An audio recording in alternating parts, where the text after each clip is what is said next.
What's up, folks? Welcome to another episode of Watching Paint Dry here on Another Letdown Media. My name is Zach from Another Letdown and the This Is Difficult podcast. That's a different podcast than I'm used to saying. This is a show where we hang out late on a Saturday night, at least where we are, and certainly where RPD is. He's on our chat usually, and paint the work on the massive backlog of miniatures that we have sitting on our board game shelves. I am not here alone as per usual. I'm joined on the line by my good buddy Mike, aka Broody Gambit. How's it going, man? It is going great. Glad to be here. Excellent. Looks like you've got a bit of a different task on hand today. So we'll get right into it. I'm continuing work on the Gotham City Chronicles minis. Mike, what the hell have you got there? So, I've got a bunch of Roger B1 battle droids tonight. You can tell there's a slight different coloration because to make things easier on myself, since they're mostly one single solid color, I used the airbrush and did all the painting ahead of time, and now I'm actually going to do the assembling tonight. All right, so something a little bit different for you all today. We're very excited to bring. I've actually been hoping that we could get some building done on stream one of these weeks, but I just haven't had the right project. But I can see, I think the battle droids are exactly the right project to do a stream build. Me, I'm working on Chavs with Chains. That's what I'm calling them tonight. I should probably turn the light on. There we go. Chavs with Chains. Let's adjust this. The camera got bumped earlier in the week, so it's all over the place. Oh, I guess I can do that.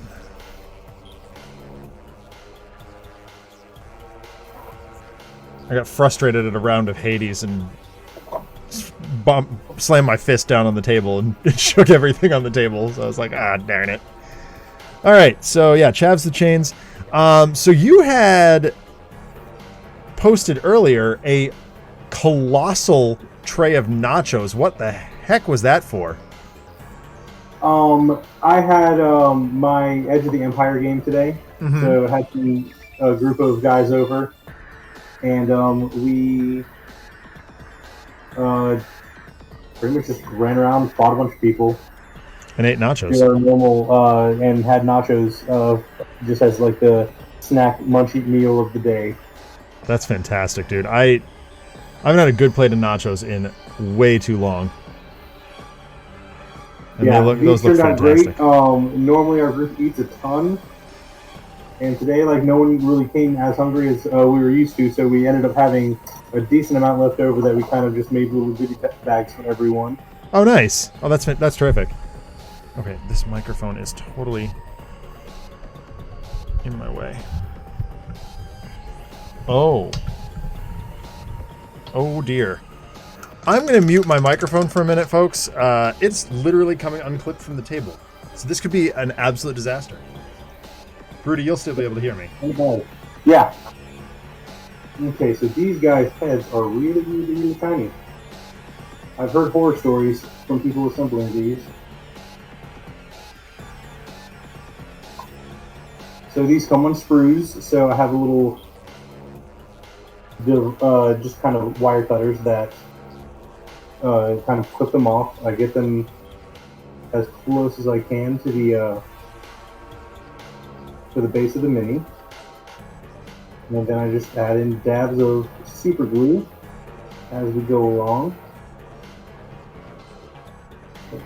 All right, bringing the mic back online.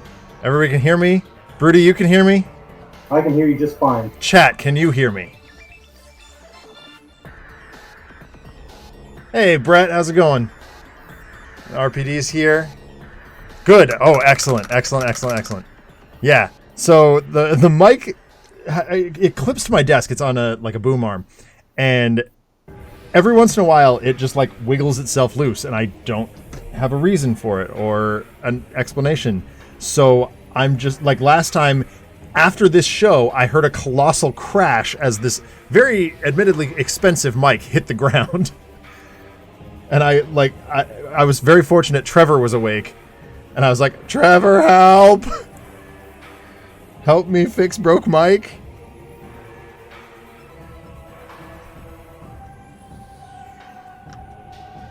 All right, so we're back in action. Those are some tiny pieces, man. Yes, they are very, very tiny pieces. Sadly, I noticed this when I got it. The one of the back of the heads. Huh, I apparently missed that guy's head. I'll end up hitting that up when I do touch-ups for like the guns and stuff that I didn't do. Yeah. Yeah, like the back of this one droid's head is missing, so Oh no. a little suboptimal, but it's a single piece of a sprue, and I'd rather not deal with Asmodee about that, so Yeah. it's not going to look absolutely horrendous. So these guys, I showed on camera a few weeks ago, but I was like, oh no, these guys specifically need this like lilac purple for their, for lack of better description, chav jerseys. And since I didn't work at the start, it was, I guess it would have had to be exactly 2 weeks ago, because I was like, oh man, I'm not going to be at the store again until today. So I bought a couple of new paints today. I bought the purple, as well as an orange to do prison jumpsuits. Very excited about that. That's exciting. Yeah.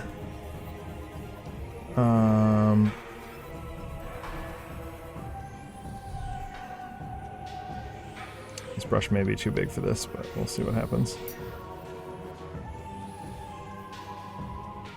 As we listen to the Metroid soundtrack. Happy 35th anniversary, Metroid, this year. So excited to see if anything, what if anything, Nintendo throws to us in the world of Metroid this year. I hope it's something good. So we, Broody and Chamali and Taffy and I hung out after Trapped in Arkham yesterday and played some more Teenage Mutant Ninja Turtles AUGS. That was super fun. That was super fun. And I'm glad we got a chance to do that. I'm glad that we successfully-ish kind of beat Bebop and Rocksteady. yeah, I mean, we had to take a couple of creative liberties, but like I do think that what we did was probably the right call. Like, we were actively getting dinked on by the deck. Random initiative is always something that's kind of bothered me. Yeah. So I think having a way to mitigate, a house rule to mitigate it is not the worst. And everybody in attendance, so Adam was with us too. We all kind of agreed like that was the right move. Because like literally any other shuffle, we shuffled almost worst case scenario and survived and thrived. Some backstage politicking. Yeah. So we've got a new, I guess a new campaign, a new story, new mission starting tomorrow. Are we? Is the Krang stuff another story, or is it just a The one-off? Krang is like a single adventure. Oh, okay. Yeah, it's just one of like the adventure like arcade mode. Nice. Okay, even better. So we will we'll have a battle report for you next week. I'll let you know how that goes. I get the distinct feeling we're going to be playing a lot of this over the next coming months, because we all love it so much. Yeah. Such a great game. It's such a robust system. Like, so I was teaching about application robustness to my third graders this week, giving them the vocab word robust and explaining what that means in terms of software development.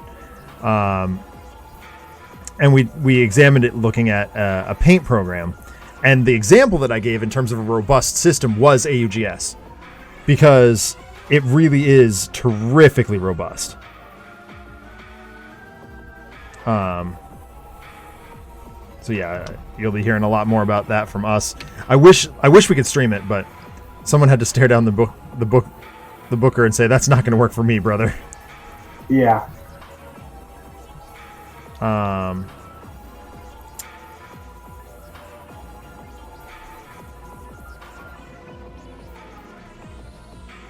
So hopefully one day that tabletop simulator mod will be in a place where we can stream it.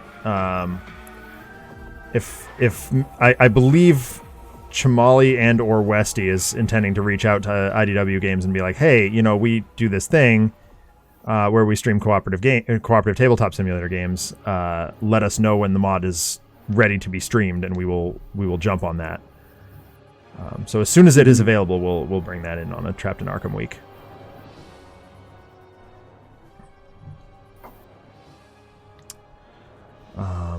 Other than that, I was pretty much just hanging out at the store today.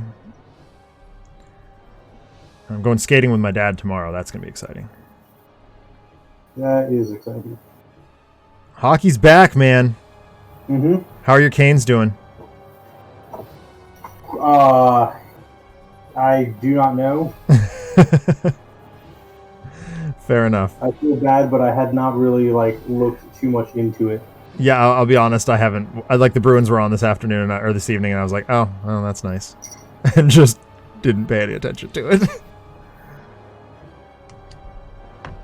Okay. So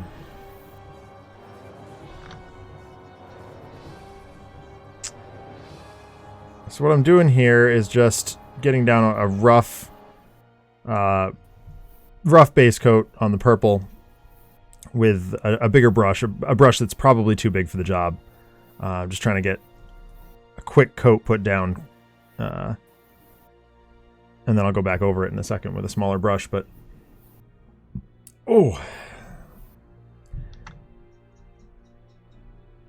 did you see that steak that Ness made for her and Adam for her birthday today? No. Oh my god, dude. It was a giant steak. Looked so good.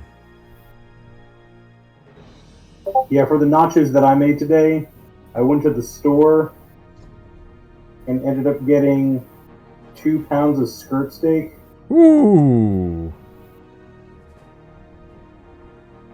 That sounds super good. And it turned out awesome. I mean, being with my wife being as vegetarian as she is, and the reason I say it that way is she does eat fish from time to time. I don't get nearly as much meat at all as I would particularly like. So I kind of have to live vicariously through you and Adam and Ness and Paul. Anybody who cares to post pictures of the meat that they happen to be consuming at any given time. Yeah.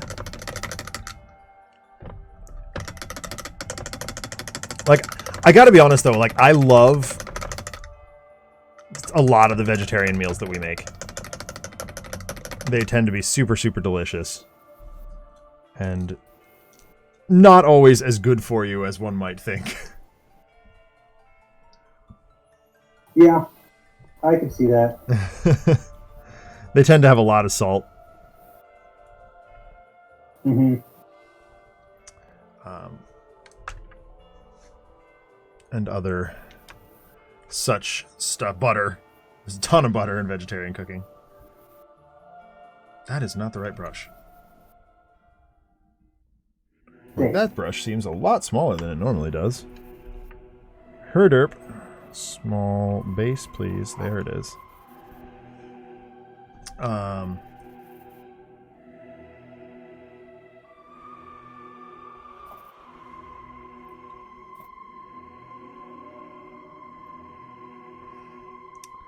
Alright, let's do some of the detail-y stuff here.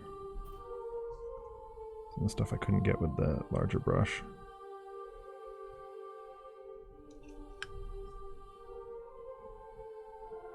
Oh, here's some news. Our store finally is starting to get the Investigator starter decks in. Oh, wow. Yeah. That's a little bit late. Well, so they came out right when Asmodee was changing over to their own distribution. And anybody who made the switch in that time frame got screwed. So those decks and the return to Forgotten Age did not make it into a bunch of retail stores. They just sold out at the Fantasy Flight website level. And they didn't reprint them because Fantasy Flight is bad about that. And so anything. What's that? It takes forever to reprint anything. That was very garbled.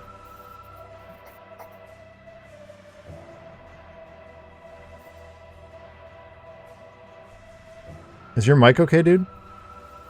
Fine. You know, It sounds like a robot. it sounds like a robot. Yeah. I was you're picking up a little on me also. Yay, poor connections. Yay. RPD asks, are you actually a flesh child? I am not a flesh child. I can hear you now. I'm a blade bot. A blade bot. That's different. Anyway, so what was I saying? Oh, right. So yeah, a bunch of stores got screwed on the Investigator starter decks and the Return to the Forgotten Age. So my boss has been on a crusade. He calls it yelling at Fantasy Flight every week until we get what we want. And he got some of it today, so that was nice. There's some dope cards in those decks. Yes, there are. I like playing as Nathaniel Chow. Yep.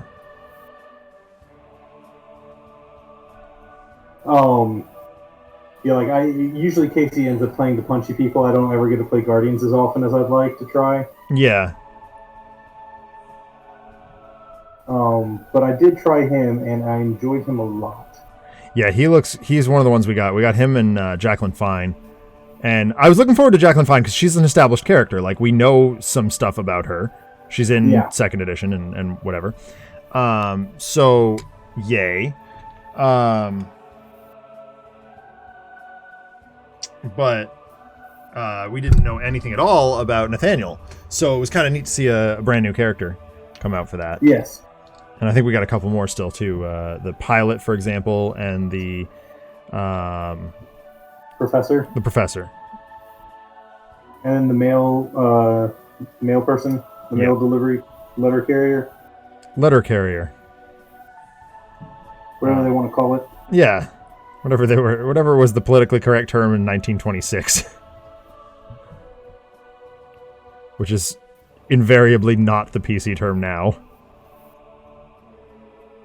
It always astonishes me how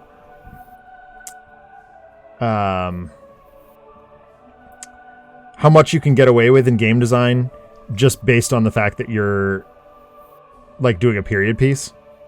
Mm-hmm.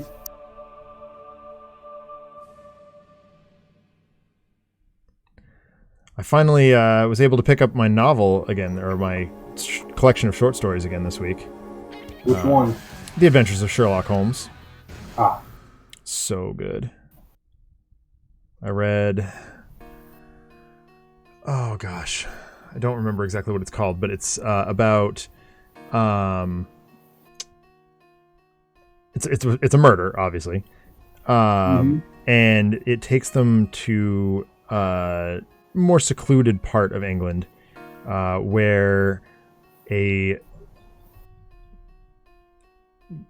basically an expedition comes back from Australia and they cause some problems, and there's a like a weird, somebody knows something and it's incriminating to the other guy, and so the other guy's like, oh, well, now I've got all these riches, I'm going to put you up and basically keep an eye on you forever. And then that person suddenly gets killed and everybody suspects his son because he was, like, there were some clues in that direction. Lestrade does some dumb stuff. And then Holmes is like, let me interview this guy who's been living with him basically rent-free forever. And turns out, oh yeah, that guy bumped him off. So it's, I don't know, it's just a really fascinating study. Arthur Conan Doyle was so good at what he did. Mm-hmm. It makes you wonder if... He was a serial killer? Yeah, right? Or, like, if he was just straight up Holmes, you know? Or Watson. Even. I mean, given the fact that Watson is the, like, first-person narrator of a lot of the stories. Yeah. And ostensibly wrote them. Yeah. Okay. Oh, that's much better. Now I can see my paints. They're actually nearby me. I have to awkwardly reach around the curtain. Impale myself on the desk. Oh, these are some shouty dudes.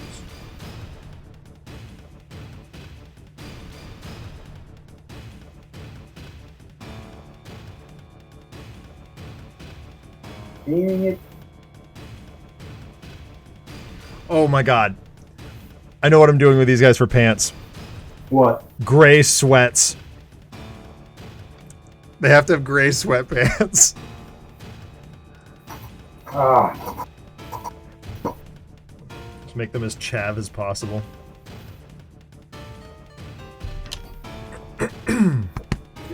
But I do believe that Bugman's Glow is up next. So while you were reading classy literature, I've been partaking in some truly highbrow entertainment, and by that I mean playing video games while listening to people recap the history of wrestling.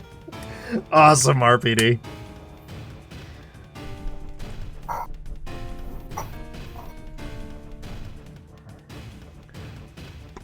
These little tiny bits are so difficult. Yeah, they look it. Like, tweezers might be helpful, yo. Ah, you're using the good old-fashioned Loctite. Yes. They make good glue. I'm reminded of that quote from the Blues Brothers. This is glue. Strong stuff. Mm-hmm.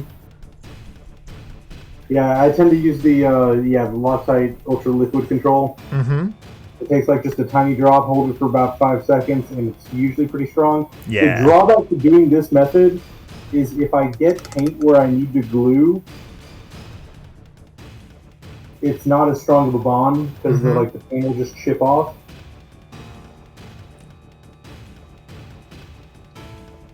Yeah. I use the Citadel plastic cement because it's interesting. What it does is it melts the plastic together. Yeah, I've used it before. I haven't in a while, but that was like the first bit that I actually practiced with when I was assembling minis and stuff. Yeah. Was the plastic glue. And again, it's a convenience thing. Like, I would definitely, like, if not for the store, I would definitely use Loctite. I love that stuff so much.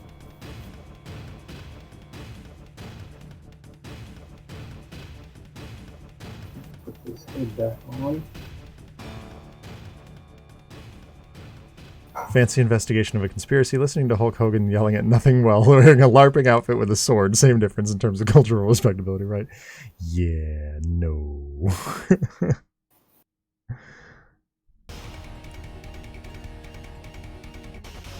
No, I mean, like, my wife got me the Complete Adventures of Sherlock Holmes for Christmas several years ago, and I've been just kind of picking my way through it as I read other things.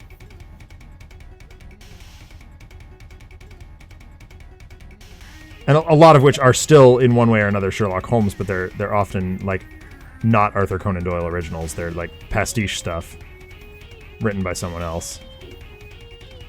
My favorite of which are the Cthulhu Case Files. That should be very unsurprising to anybody who watches this show.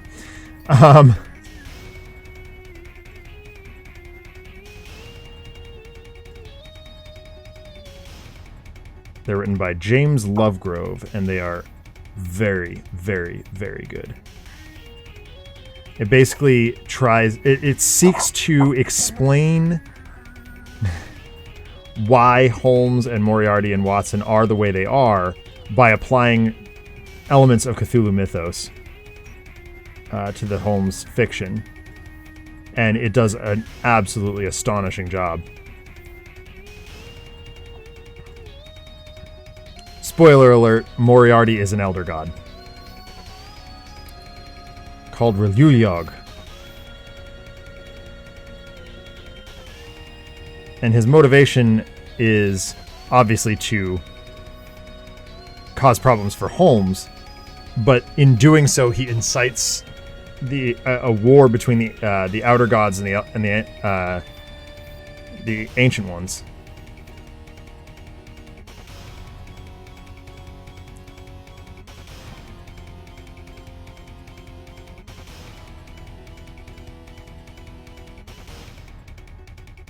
That's what that is.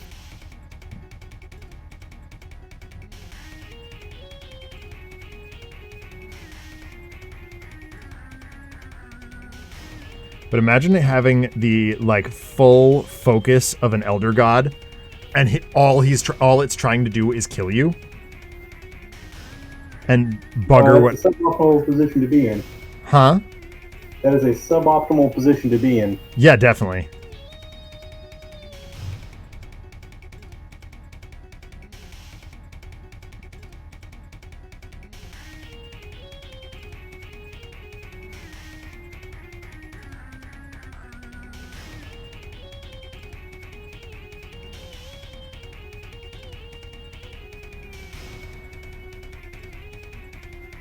Note to self, I need to assemble this character better next time.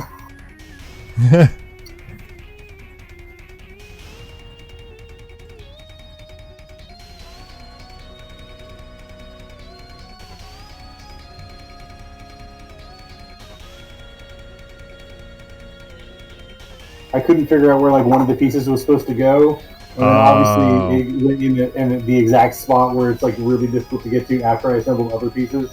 Yeah. Just the instructions were not clear. Yeah. I really hope that when Atomic Mass Games takes over the Star Wars minis from Fantasy Flight, that we get some clearer instructions. Because I will have to say, Atomic Mass Games instructions are way better. They're not good still, because it's very hard to do it like good instructions for minis, but yeah, that are, universally translated, i.e. like exclusively pictures. Maybe some numbers here and there. Yeah, these are labeled, so like G1, G2, yeah, G3, and like they have a picture where it's like kind of does the rough layout. So, but yeah, so like F1, F2 is like the front and back of the head, F3 is the body. I'm assuming doing it in numerical order is kind of great, but it's like F9, it's floating in between the backpack and the back. But I'm like, is that supposed to be a sidearm that's supposed to be going underneath one of the other arms? Is it like on the hip? Is it like where does it connect? So I'm amused here, and I'm gonna pull this because I just happen to have it right next to me.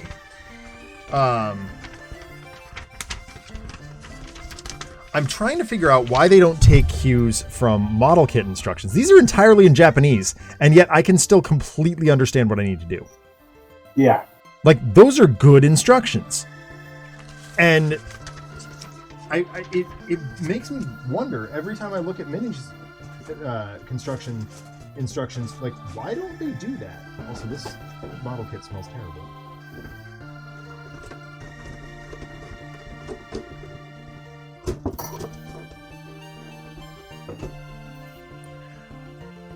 And it's one of those things that I'll probably never find the answer to, but, you know.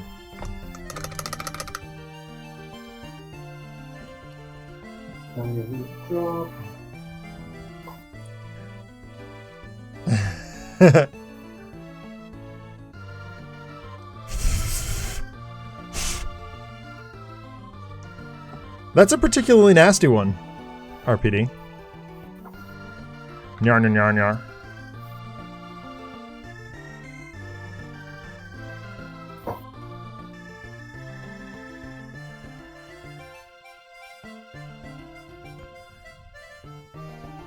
So I played Jay and Silent Bob Mall Brawl for the as some practice for Scott Pilgrim. Mm-hmm. The classic brawl bits are very good. They were super fun. Like, I mean, I would out of 10, I would rate them very highly, like 8.5, something like that. This is a spoiler alert for anybody who's going to watch This Is Difficult tomorrow, because I'm basically giving away the farm, but that's fine. But it frequently is like, no, I don't want to be a brawler anymore. And the segments, those segments just bring it down to like a 2. They're so bad. There's one enemy fight, there's one boss fight that I really enjoyed because it's literally a Mega Man reference. But the only reason that I was any good at it at all is because I had Mega Man experience. Mm-hmm. And I knew exactly what to expect.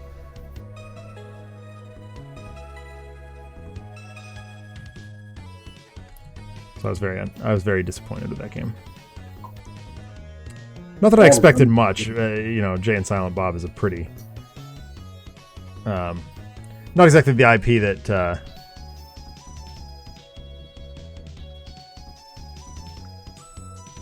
you expect much out of. But RPD says it's a very, very Battletoads design philosophy. Yeah, that's true. And Brett Moore adds to our discussion about instructions, with modern CAD technology, yeah, you're right. It would be very easy to produce a decent set of instructions, and yet they just don't. Tremendously bothersome.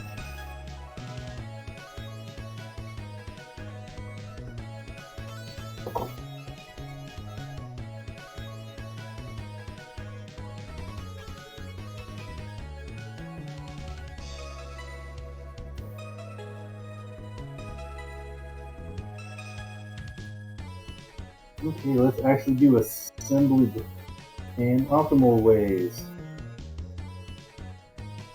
So what you're telling me right now is... learned and grown. There it is. Learning and growing.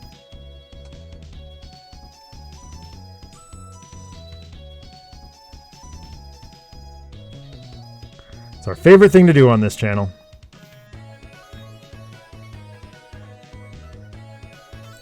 My students were blown away the other day by... I used the phrase learning and growing. I said, you're teaching me something. Every single day, you're teaching me something.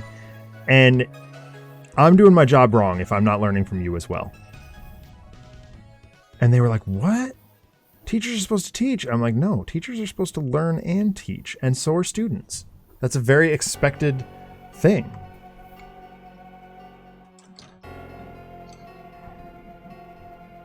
And they were excited by that. Excited is the right word there.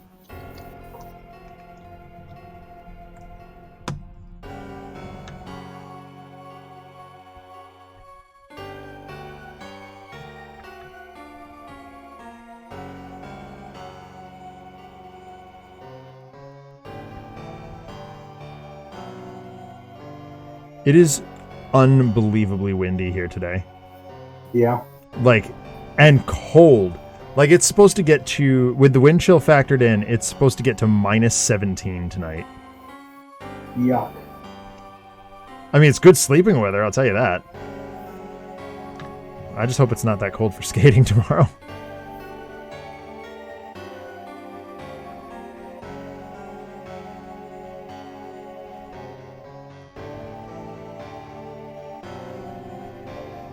Like with NES Battletoads, it stops being a brawler after stage 2 out of 12, and even when it's not being minigames, it's actually a platformer with brawler controls. Ugh.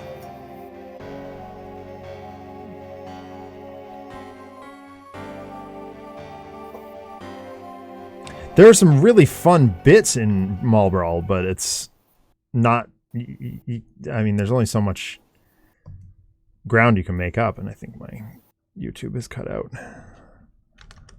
Go fix the thing. Yes, I'm still watching, you dummy. Droids.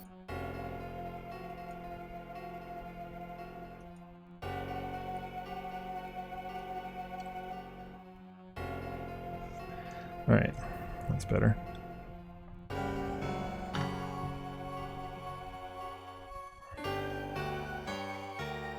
Rocket launcher droids. Rocket launcher. He fires the rockets at the cars. Dude, how clutch was Slash throwing cars yesterday? It was awesome.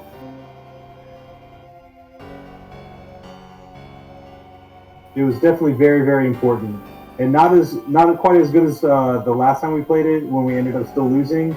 Yeah. When he hit like Rocksteady for 10 damage right off the bat. Yeah, that was so dope. I think I jumped in a little bit late as I was spectating on that one, and I jumped in just in time for him to see him deal 1 billion damage with a car. But it was definitely helpful. Tell you one thing, the Hamato Sons, they oh my god, MVP. Yeah. So that would have been very different had we not ended up choosing that. Oh my god, right? So what we ended up doing, so the way that Bebop and Rocksteady work is they are a team. So they act on their own, but then they have another card in the action order that is Bebop and Rocksteady, so they both activate. And come running at you like a ton of bricks. So we said, all right, one of the allies we can choose here, because we earned it in the previous scenario, was the Hamato Sons, which are literally just a meat shield. In this case, like in a smaller situation where there's like minions and stuff running around, they can take actions, they can fight, they can do stuff. But in this case, we were just like, no, you are a meat shield. Go do meat shield things. We sacrificed 2 of them in the first turn.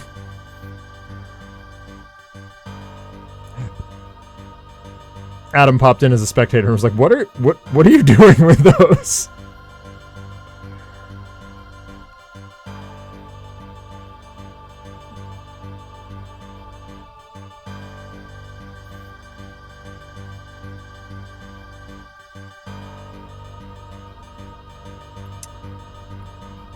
I'm gonna have to go back and touch up the purple in a second. Boo. Too much recessed skin. These guys' armpits are carved really, really weird.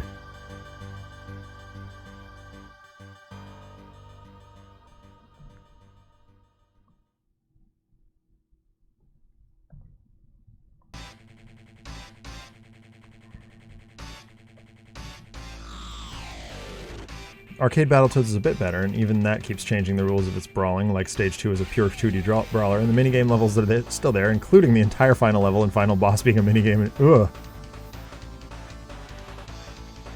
And does it bounce you back 2 full levels if you fail on that final boss, RPD? Because that's what Mall Brawl does. If you fail when fighting the clerks, it bounces you back 2 full levels. That seems excessive. Yeah, it's dumb. I ended up watching the ending on YouTube, and the guy who was playing it was just like, yeah, no, I used a Game Shark to get through this. The end of this game is stupid.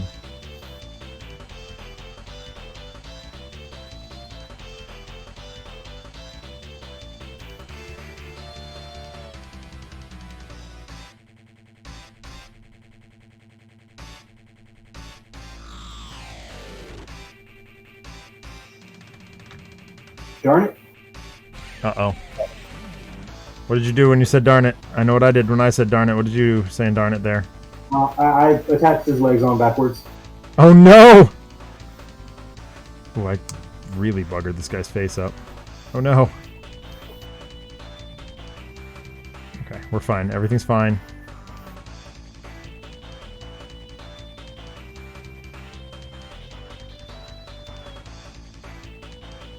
That's why it was a little bit difficult to get these things to stick in.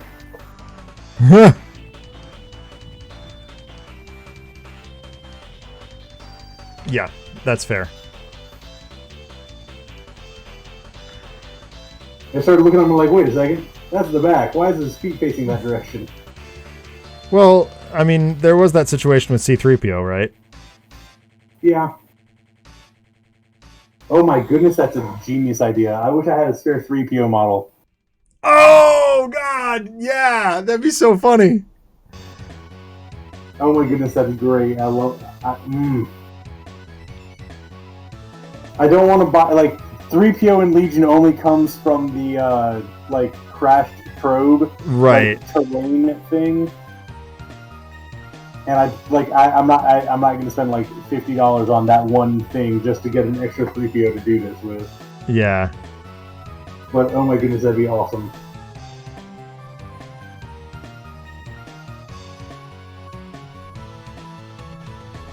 Okay, come with me on this journey. Okay. Since we have the Star Wars minis, Star Wars AUGS. Yeah. I mean, at that point in time, it's pretty much almost Imperial Assault. Oh, that's true. You just don't have this like randomization like initiative. Right.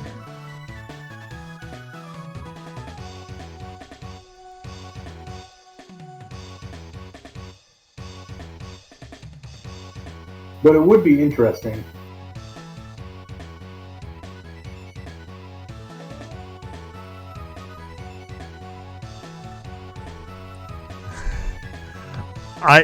Okay. So, yes, RPD. Star Wars Holiday Special figures. Yeah. Like, let's do it. So, I think I figured out why I'm somewhat averse to buying Legion models. Yeah? Why? Because I don't love the idea of painting real people. Like, the Marvel characters I can paint as comic characters, so that makes them distinctly different. You know, I'm not painting Chris Evans as Captain America. I'm not painting Charlie Cox as Daredevil. But, like, Luke, for example, I looked at the promo Luke character, the Hoth one. Yeah. And I was like, I don't know that I would feel comfortable painting Mark Hamill.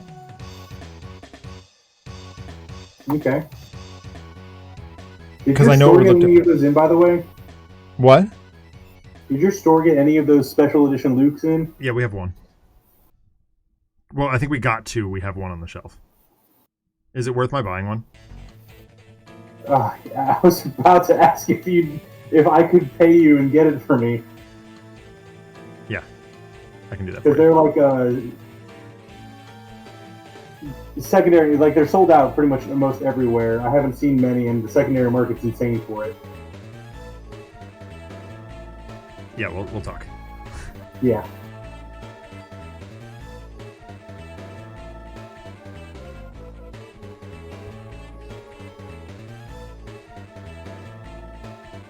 Sorry, folks, I'm doing a little just off-camera touch-up here. All right. Yeah, I wanted Boba Fett, and Brett, I think you might have bought the one I was looking at. Which is probably good for me. Because I already have Boba Fett. I do technically have a Boba Fett. It's an old 40k kit bash that I'm very, very, very proud of. It's downstairs. I could go get it. That requires navigating my way out of this green screen tent, so I don't think I'm going to do it today.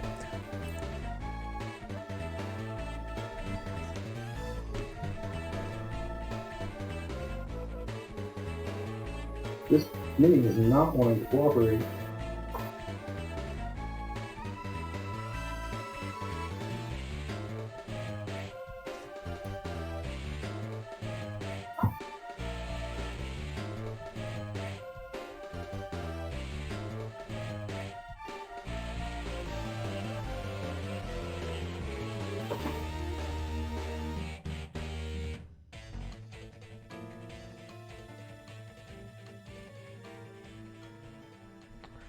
There's a part of me that might want.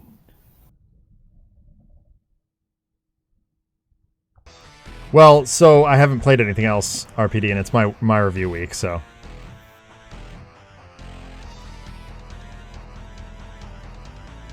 The only other thing I've played this week is Hades, and Gears 5.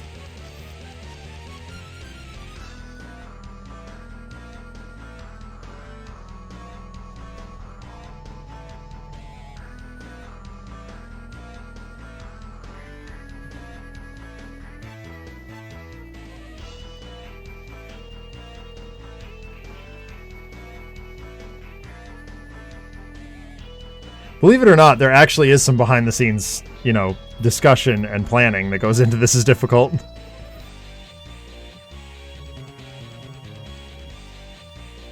You don't do everything off the fly?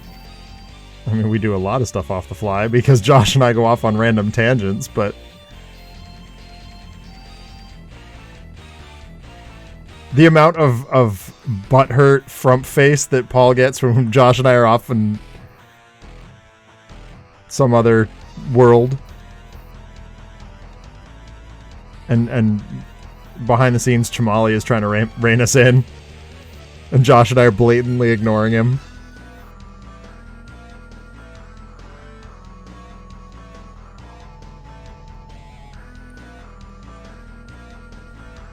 Bud Spencer, Terrence Hill, Slaps and Beans.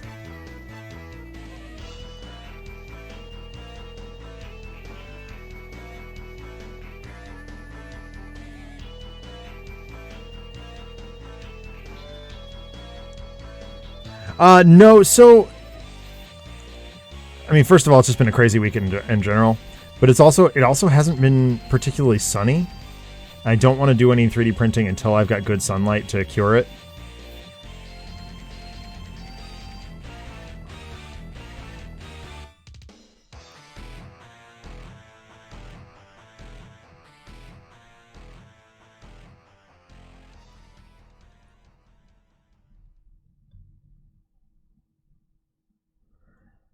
But we do have a couple of plans in the works for some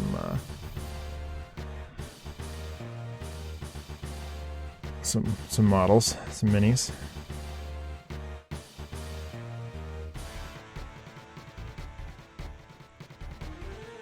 I've been talking to the baboon,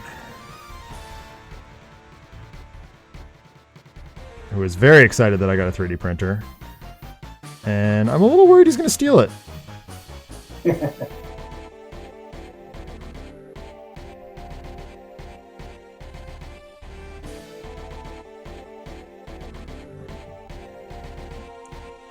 Fortunately, I had the foresight not to give him a spare key to my apartment, and to give it to my sister instead.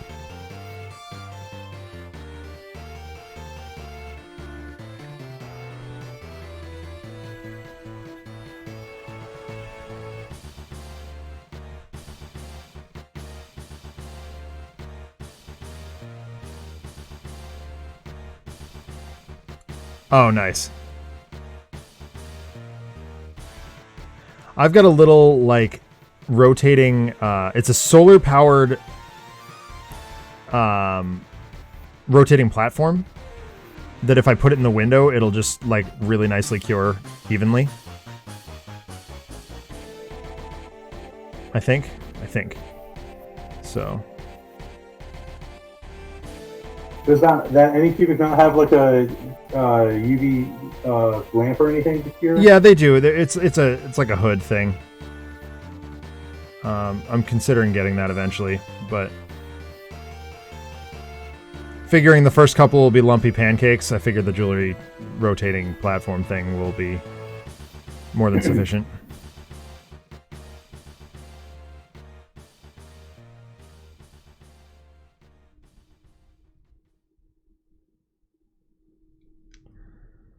Well, that's garbage.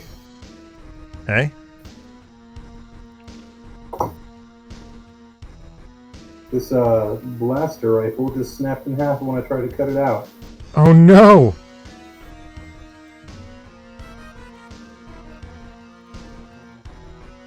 So, I'm just going to add a drop of blue. Because Loctite is really good for that. I believe the phrase you're looking for is, reparafarge. Reparafarge. It's the Harry Potter spell for repairing things. Ah.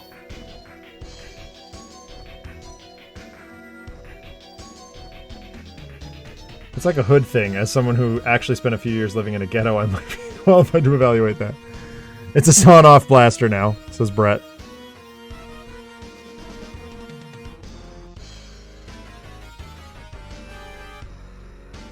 It may end up needing to be that.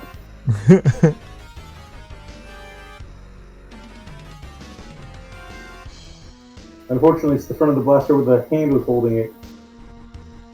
Oh no. So it's like he has the one hand on the like trigger and handle, and then the other hand at the front, like steadying it. Yeah. All right. 3 out of 4 of these Dubers have got flesh. Once again, doing just a couple of touch-ups off camera. Right, if you Sorry. didn't want him to hold.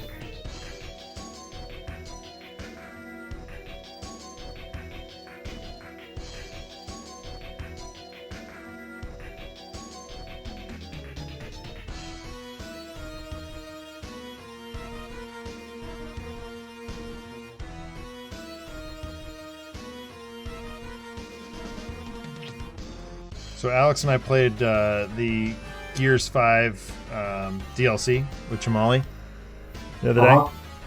We got about halfway through. It's really good. This is the first time I've like done any, story DLC for anything. I am not disappointed. Granted, I don't know that I've ever been actively disappointed by anything in the Gears franchise, but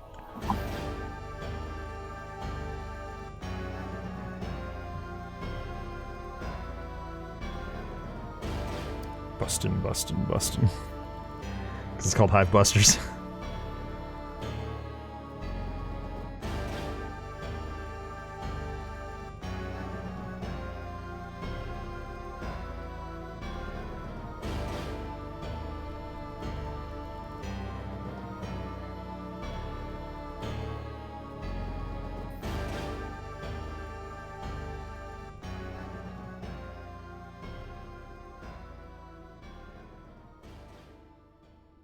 Move my fingers together. It's got to happen at least once. Otherwise, you're not doing it right.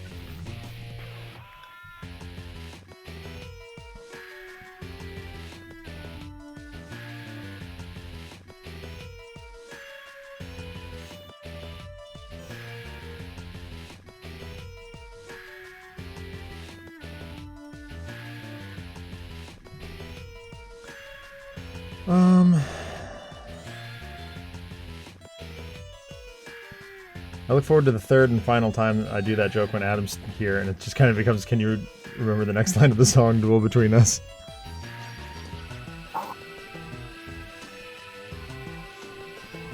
Well, I dare say he's probably not going to pop in tonight. It's Ness's birthday, so. Happy birthday to our dear friend. I believe her Twitch handle is Grit and Daisies. Where'd you go, buddy? Dropping things. There you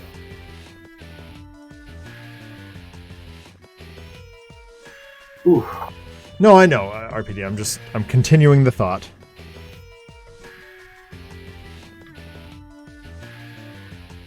Building upon.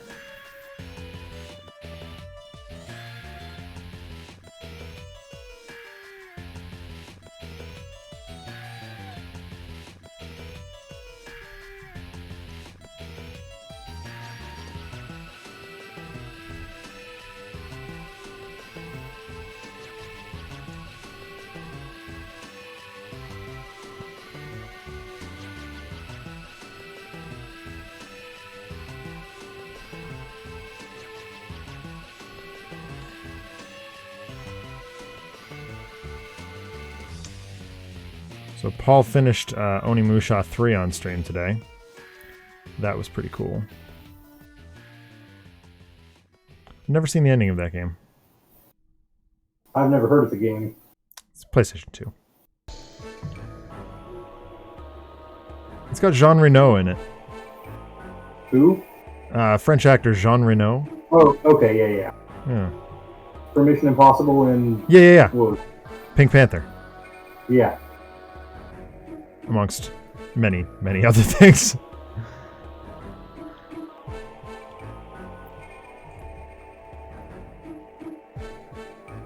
Oh, you remember my friend Kyle. We've played Arkham with him a couple times. Mm-hmm. He popped in the store today. Just told me to say hi.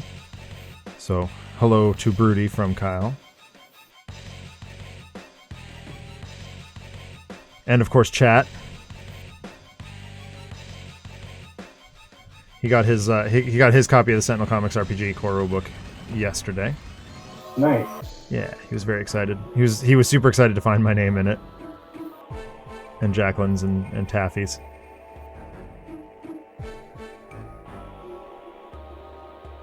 Yeah, I felt a little bad because I got mine like a week or two ago, Yeah, and like I posted tongue in cheek, like I got mine in the mail. I guess someone had to be last or close to it.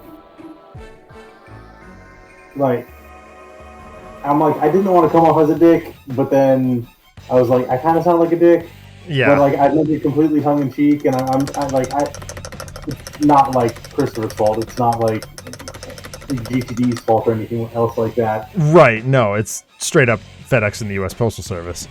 Yeah, but and yeah, I felt a little bad after tweeting it out, but I thought it was funny. What? I thought it was funny. Oh, okay. I definitely thought it was funny. I think, this is a conversation that actually I think RPD and I have had a couple times, is all semblance of tone is completely gone on the internet. Yeah. And that sucks. So you have to tread super, super carefully or just not give a crap and throw caution to the wind and just be unfiltered. And I tried that for a while. Let's just say it ended badly. And so now I try to sort of think about, or quite frankly, I don't post much at all, except on Discord. Yeah. Where, how cool was that when we discovered that I have usurped Taffy as the number one poster on our channel. Yes, that was nice. Dethroned.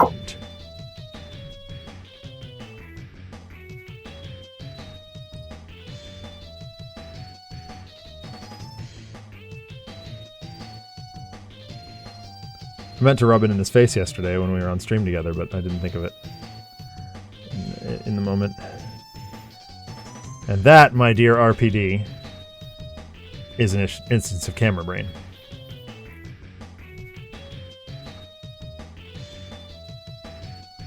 The best intentions of mice and men often run awry.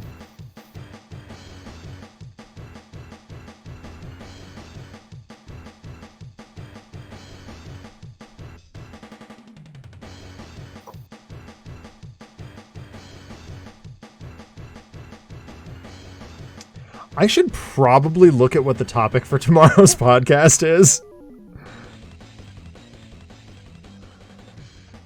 I think Chamali texted it to us, and I never bothered to look at it.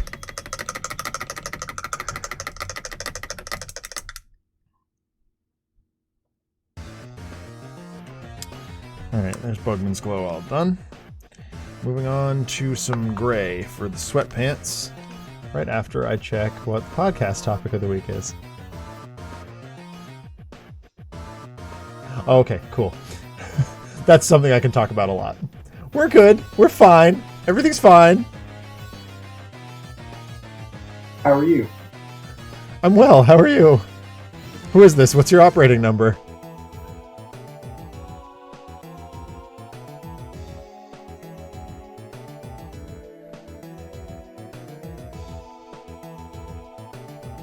So we had an exciting Edge of the Empire game today. Go on. Casey prepped up like 2 out of 3 acts of an adventure book. Mm-hmm. Expecting us to breeze through Act 1 and spend a chunk of time on Act 2 with like the potential of going into like Act 3. Like the scenario is designed to be like a 1 to 2 session type thing. It's one of like the pre-gen adventures. Sure. And so she prepped up like the first 2 and was like, I can maybe like fudge Act 3 if we happened to get that far. Yeah. But she wasn't expecting it, and we derped around in Act 1 and didn't even get to Act 2. Awesome. So, like, we were set, like, one of our party members rolled obligation, and so his, like, cousin was arrested with a group of smugglers. You know, like you do. Yeah. And so the secret agent, like, spy person who had his brother was like, I can hold this over your head and get you to do something for me. And so he was like, do this, and we're like, okay. So we went to go do mission and completely derped around, and it was hilarious. The goal was find a contact on the space station. She's selling stuff, selling something to the Sith Empire, and we need to like figure out what it is and kind of get it from her. So pose as the Sith and try and get her to sell it to you instead. Awesome. Our party has no cool whatsoever. So it's like, we're like, okay, so let's go ask around about this person. Yeah. What could possibly go wrong? Yeah, it's like, okay, we're looking for Shendi, that's her name. And everyone's like, what? You're just asking about this covert, like, arms deal? Like, you're just asking around for this person. And I love we're it. like, yep, because we have no other way to deal with this, so... we ended up, like, going to the bar, and the last time we did this, we kind of got reprimanded. So this time, I was like, well, how about we pretend that you're, like, we'll have the face pretend he's drunk. And then when he drops her name, it'd be like, there's an excuse, and we kind of just, like, gauge the room to see who reacts with him acting loudly about it. Sure. Of which 2 people reacted loudly. One of which was the person who was like, why are you yelling my name in the bar?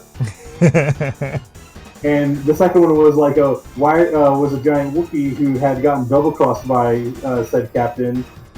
And was like, why are you yelling that name in the bar? I want to, like, get vengeance on her. Let me, like, attack and murder you. Like, because he just assumed we were associated. Right. And enter and roll for initiative. Well, we actually talked our way out of that one. Oh, nice. Like, one of the party members ended up winning, like, the initiative bid, and was like, I'm going to pull my weapon, in which case the entire bar is like, pull weapons! And we're like, okay, we do not want to deal with that.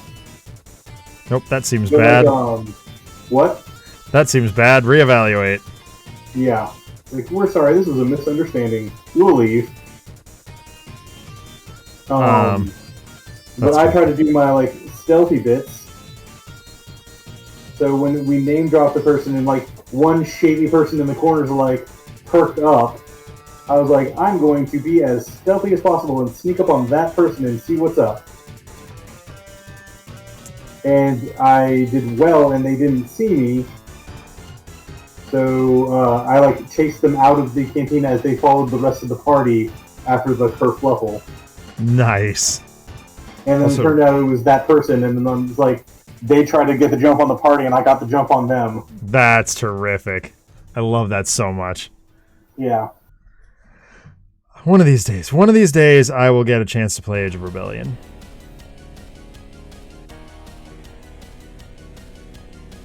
Or Edge of the Empire. Either one is fine. I don't want to play the Jedi one. Yeah. As is pretty well documented at this point, my reaction to Redacted in Mandalorian was, you get your Jedi out of my Star Wars, out of my Mandalorian. Mm-hmm. Specifically one particularly notable family of Jedi.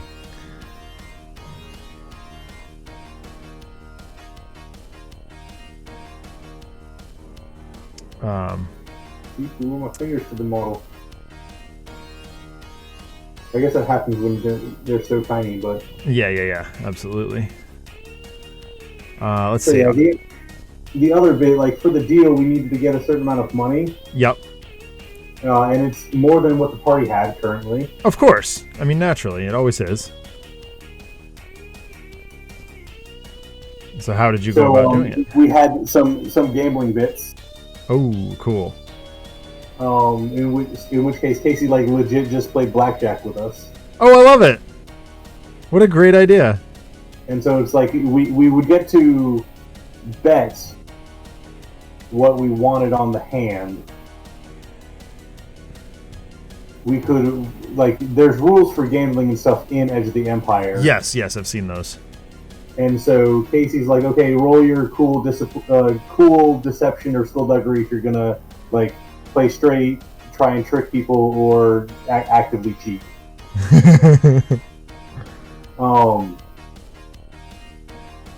And how she worked that was when we're playing like legit blackjack, for each success you have, it lets you modify your like hand total by 1. Yeah. So if you've got like 3 successes, you could essentially add 3 or subtract 3 if you go over 21. Just to kind of give us better odds of actually beating her. Sure. And winning the amount that we needed to pay for all the stuff. I love that. That's such a great idea. And I got after like 2 or 3 hands, like I rolled well and got a triumph. So I was like, oh, she's like, okay, that gives you like a 5 modifier just flat instead of adding up all the extra successes. So I was like, oh, I've got a decent amount of wiggle room here. I'm just going to go big on this, and did a big bet. And then I got dealt blackjack. Oh, sick. It's like, I got my first card, I looked at it, I'm like, hey, it's an ace. That's a good card to have. And then the second card was like the jack of clubs. And I was like, well, blackjack. So that means like I win and I get an extra 50% out of this. I love this. That just it just happened to work out great. And I was like, well, I need to get some new armor or some new attachments for my armor. RPD points out, games within games is something I want to do for my games as a way to cover engine shortcomings. You've already heard about my SCRPG story concept where the second to last session is actually a game of Twilight Struggle. Yes, I have. So I'm really intrigued by that because, like, I can see a team like Daybreak playing something that I don't like Cards Against Humanity. Ugh. I hate that game so much, but like, that would be a really funny set piece, you know? Or, I mean, I suppose I could go with the cross-marketing and have them play Medium. Yeah.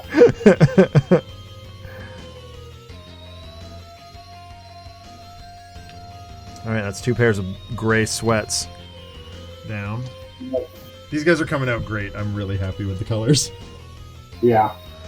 I'm not a big fan of Cards Against Humanity. Like, I really don't like it much at all. I don't either. I think what I don't like most about it is the fact that it is like so many people's like introduction to like to what we do, to board games outside of Monopoly. Yeah. And it's like there's so much better options. Medium being one of them. With that. Red Dragon Inn is a good one. Yeah. Red Dragon Inn is also hilarious if you actually use it like a drinking game. Did I tell you about what Alex and I did? No. So we have taken every drink in every expansion of Red Dragon Inn and assigned it a shot. Okay. Now, some of those are like, if it's, you know, dark ale, it's a shot of Guinness. Like, it's just a beer. But others are, you know, like a shot of absinthe. Ooh. That's Gnomish inspirational. I mean, like absinthe is like, I enjoy it, like the licorice taste, but that could get dangerous really quickly. Well, yes. So in playtesting, this is a story. In playtesting, Sammy's brother Leo brought over to Alex's apartment, which is not a big apartment; it's a very small apartment. Several rolls of plastic wrap, like industrial plastic wrap. Basically, we're talking like bathroom curtains or shower curtains. and he duct taped them everywhere around Alex's place. We didn't get to the point where we needed them, but that game got called very quickly. And it also changes the strategy of the game dramatically, because you're actively looking to avoid drinks. Yeah.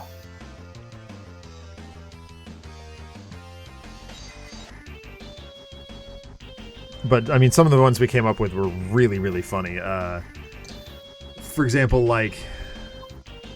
I'll pull open the spreadsheet. Hold on.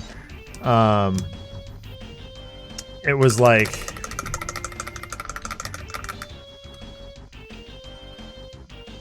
Oh, it's already open.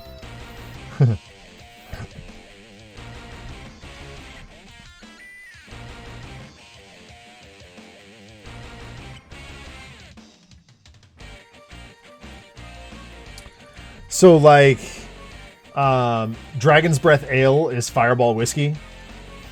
Holy Water is Gatorade. Oh, that's easy. Yeah. Wizard's Brew is a mini Jaeger bomb. Okay. Orcish Rotgut, you literally get punched. Ooh. Dirty Dishwater is water, preferably local tap water, with 1 drop of Dawn dish soap, so you can have the bubbles. Ooh. Troll Swill is just everything mixed up in a bucket. Okay.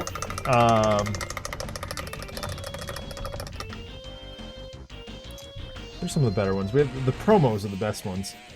Pharaoh's Toast is a shot full of vinegar. Oh.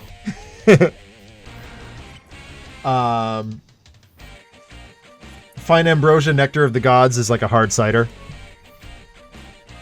That's nice. Mm-hmm. Ogre Brew is tequila. Okay.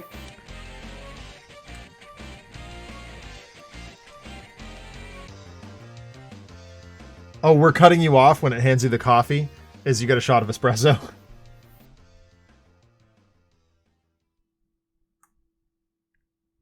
Pixie Punch is vodka cranberry. Oh, Gambler's Grog is an Irish car bomb. Okay. We went a little nuts.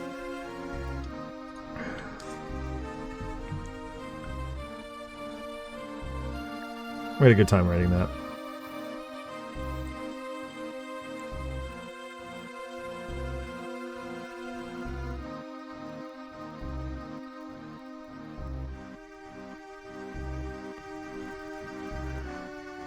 A shot full of vinegar is when you serve, and when you serve them, you tell them you're already full of the other half.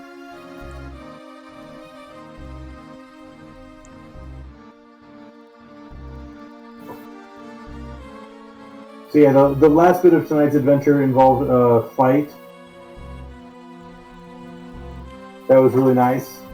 So said Wookiee that we almost got in a bar fight with earlier was like trying to get the captain that we're trying to deal with, and we're like, we'll do a favor for you and get rid of this guy looking for you if you'll drop the price.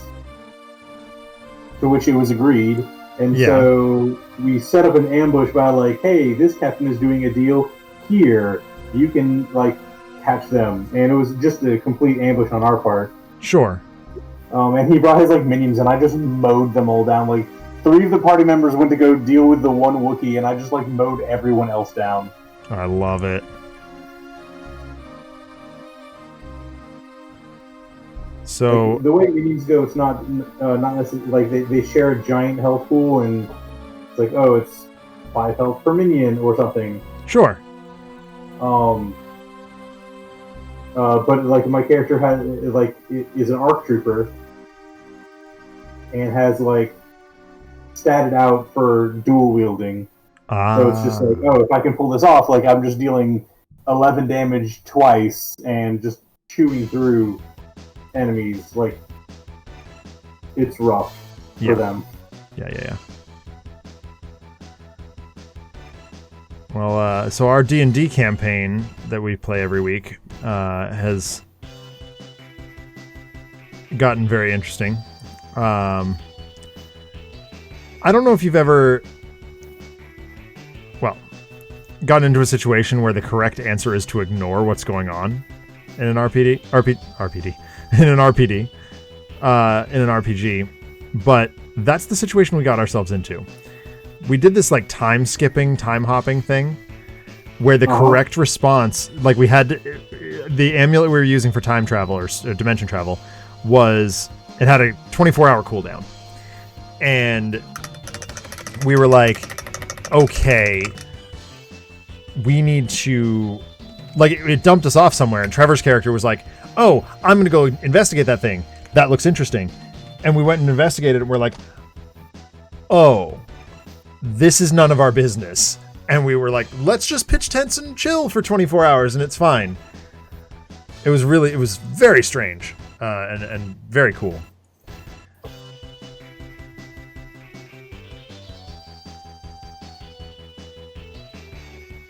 But that was pretty much, it was just kind of a social week. Because we just hit level 12. That's nice. Oh yeah. Coslease is starting to become a bit, just a bit overpowered. I texted my brother, like, what this dude does. And my brother's just getting into D&D. And I was like, yeah. So Cos does this, and this. And my brother goes, are you sure that's, like, balanced? I'm like, no. Never said it was balanced. I guess that's the thing that frustrates me about D&D, though. Is, like, it's so easy to break that system. Mm-hmm. And just make these completely over-the-top characters.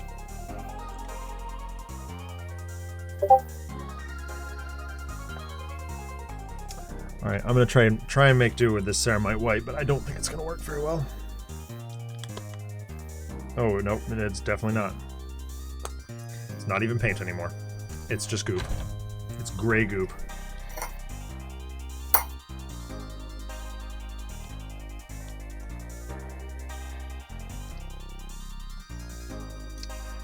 Written do not use on the lid. Do not resuscitate that paint.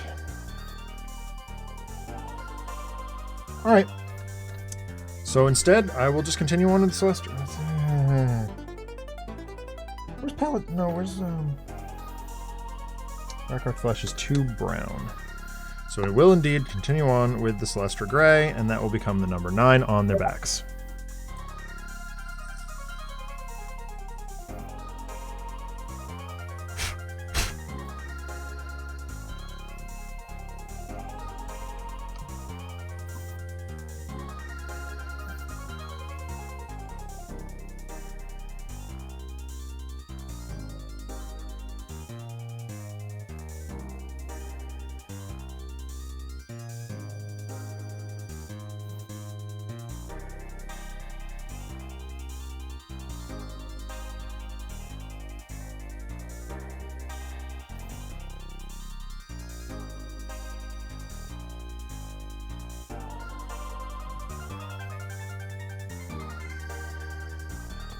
Yeah, that looks alright, I think.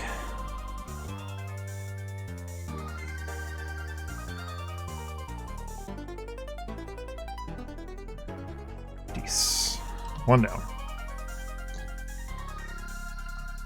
The 99.99 thugs. Chavs. To go back a little, when it was inevitably becomes time to bring a party to the Delar's Palace, that's going to be a game that will require at least one game within a game. Yep.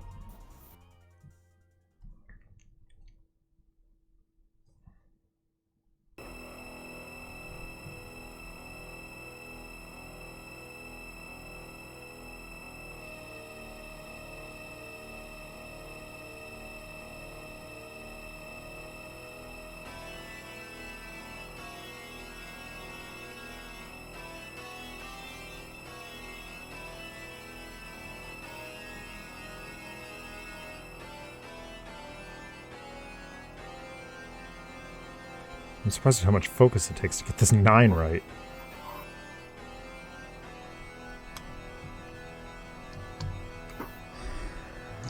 In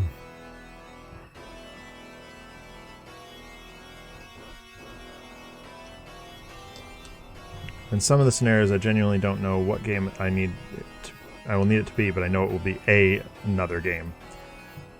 Yeah. I think some of that can be decided sort of on the fly.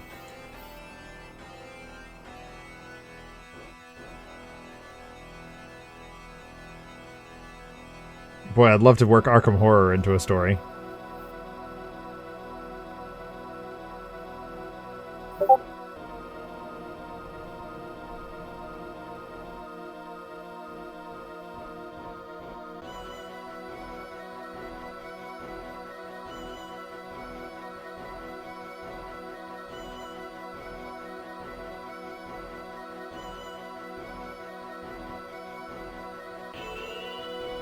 Like, how funny would it be for to show up to a session of any RPG and just see Arkham Horror sitting on the table?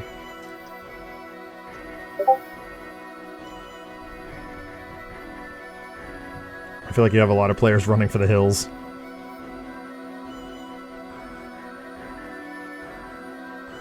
Yeah, Arkham Horror can be a little brutal at times.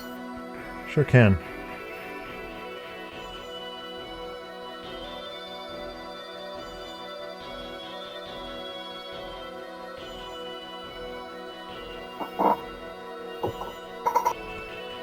Alright, the 9s are painted. I believe the next large area will be... Are they all getting 9s on their thing, or are you? So they're sculpted on. Okay. So I don't really have a choice.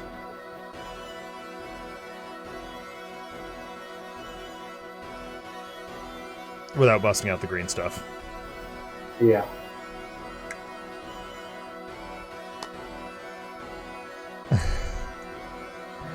Yeah, that's fair, RPD.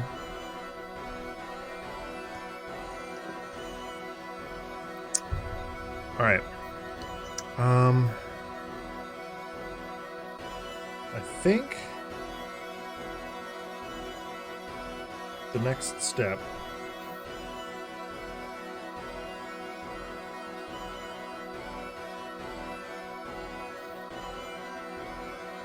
is the chains.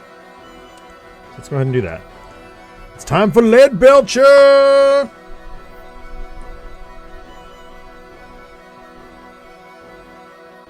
Because you know we love us some Leadbelcher around here. Leadbelcher's great. Only the best.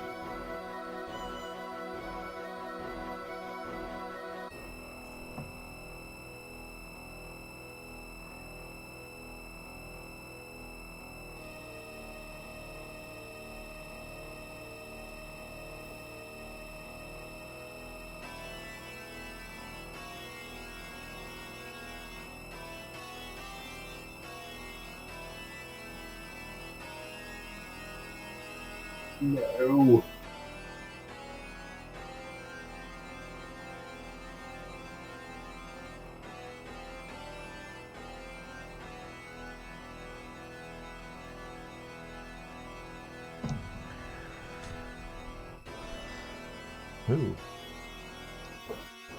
Got some renegade bristles going on here.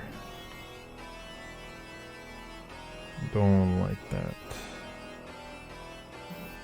So have you been watching WandaVision? I have not seen the first 3 episodes. Ness and I were talking about it this morning, and I think the correct response is to binge it. Wait until it's all out and binge it. Because right now, it's like we know it's building towards something, but the week in between cliffhanger is just making it borderline unwatchable. Like, it's almost bad.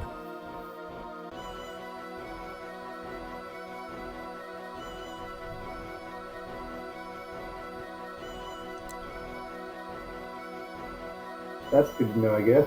Yeah. Maybe I'll just hold off. Kyle's definitely going to. And I'm interested to see what he says.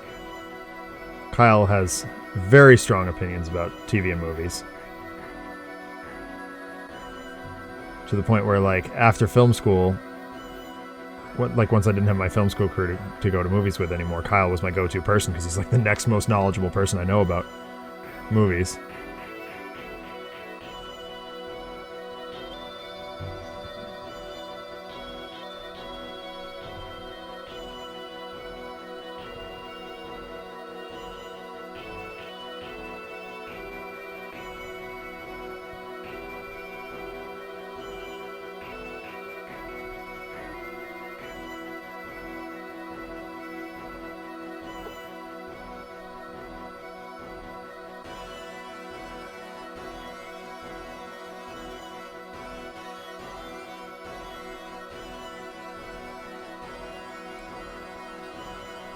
Alright. One guy's worth of chains down.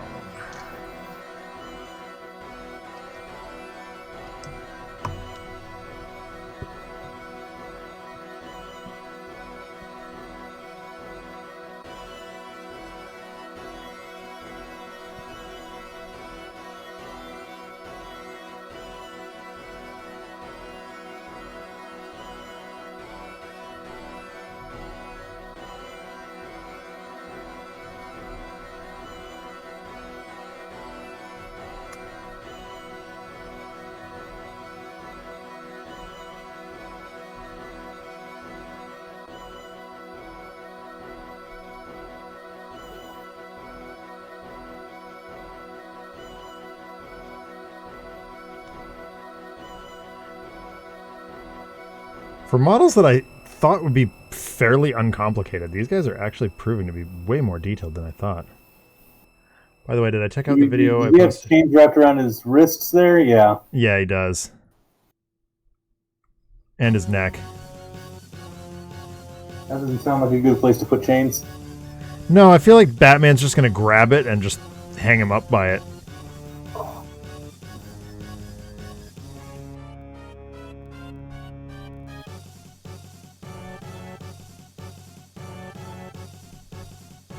But this guy's definitely trying his best to be a right chav, so... chains around the neck it is. With a, you know, generic sports jersey. Sports!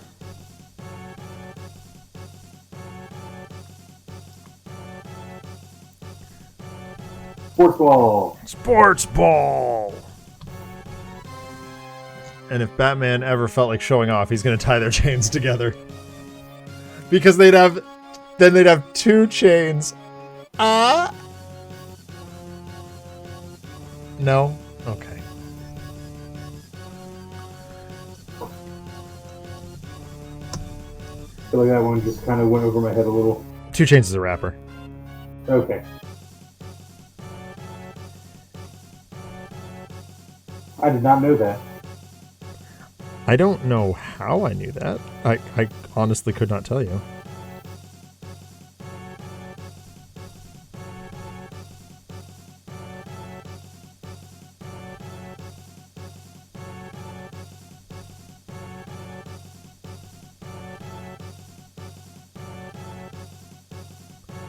Correct, RPD. He's pretty nondescript, just like generic actor, or generic rapper.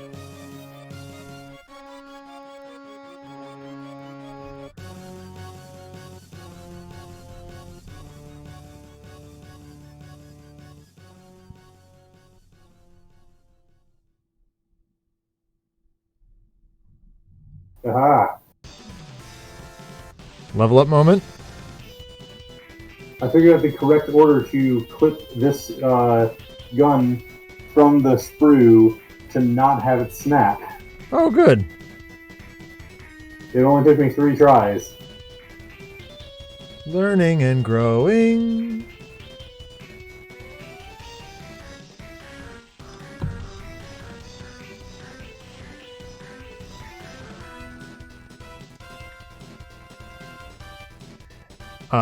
Backtracking on some of your comments here, RPD.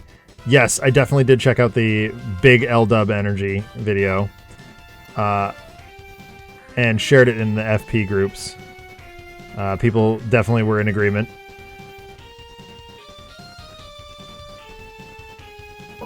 Mostly remember his name in 2 Chainz because I used to watch Todd in the Shadows regular pop music coverage. Yeah, fair enough. Fair enough. All right. 3 out of 4. Chains, chains, chains, chains, chains.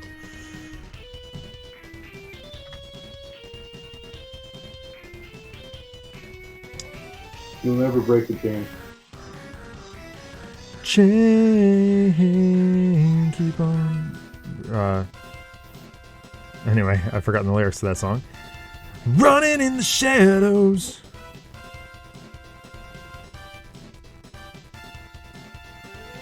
Fleetwood Mac. Great stuff. It is.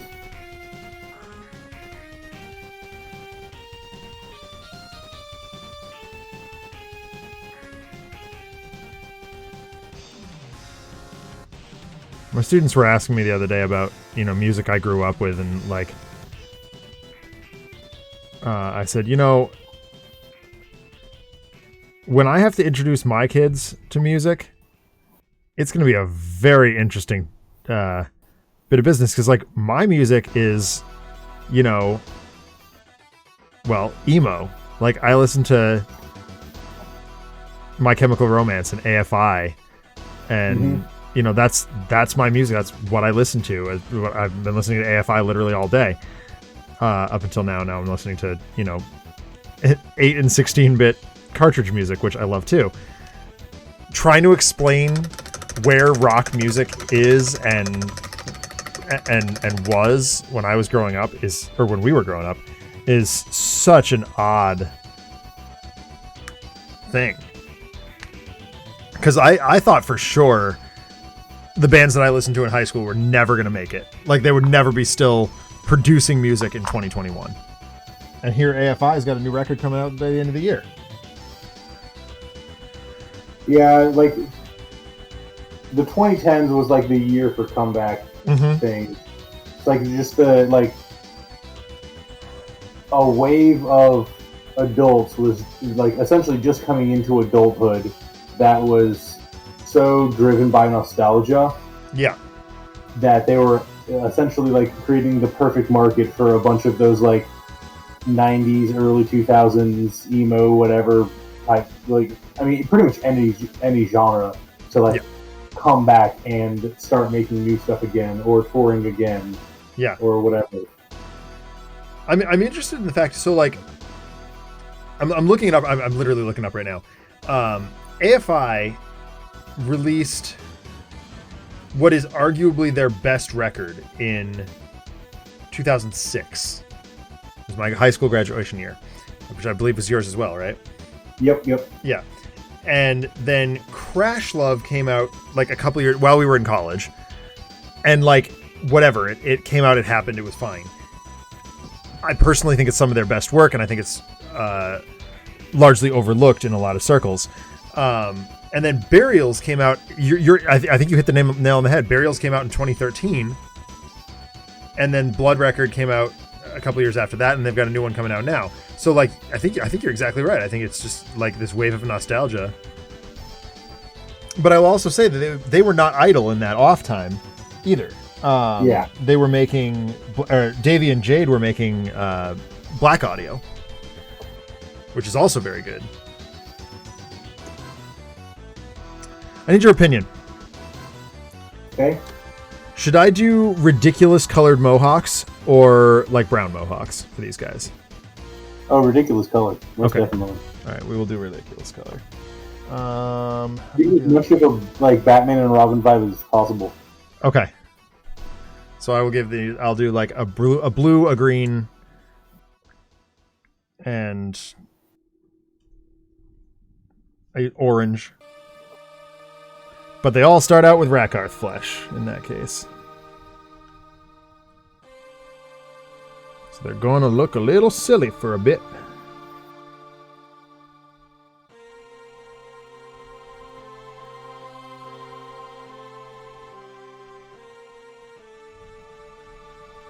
I'll go back with the Bugman's Glow and touch that up in just a minute.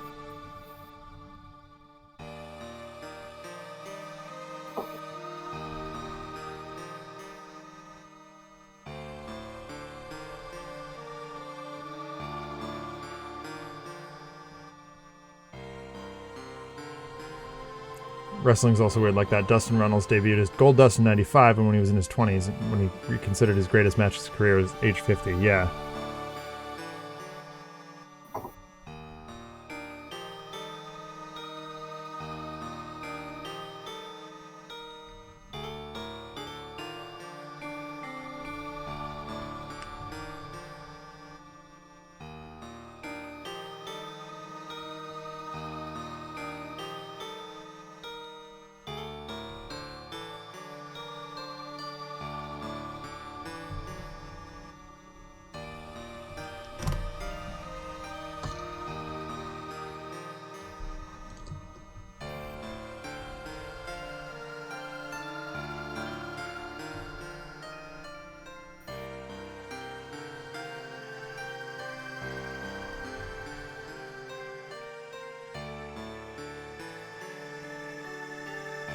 So many droids.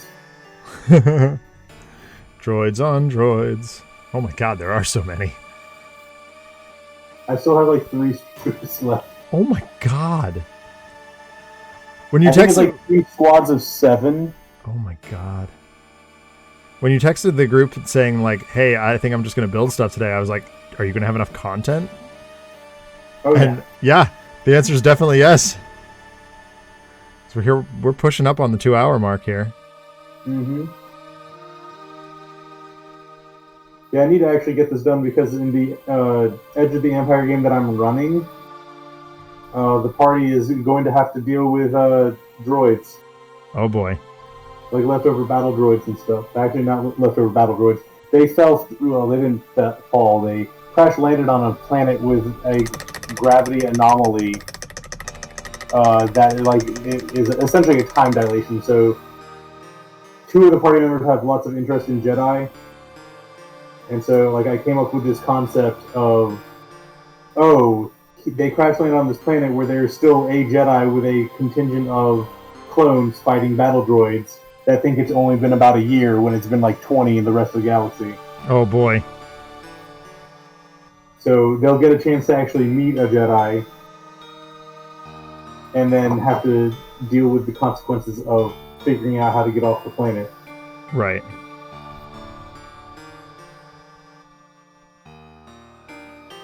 It occurs to me that I should do a Star Wars segment on with my Sentinels players.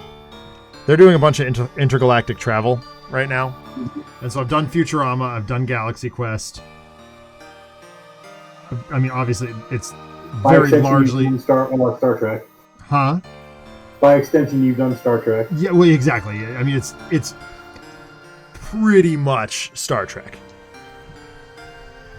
I've even borrowed bits from the source book, the Star Trek RPG source book, because of just how Star Trek it is. But one of my players did something really cool. He actually blueprinted the ship. So we have a full, like, working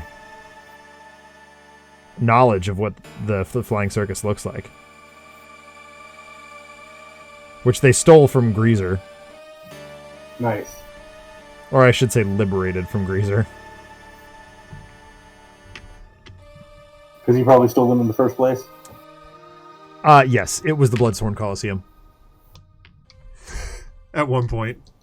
Or rather, no, sorry. He stole the ship, attached it to what he thought was the Bloodsworn Coliseum. It was not. The heroes detached the Bloodsworn Coliseum. Greaser got away, so I'm sure that's nothing to worry about. And now they have a ship.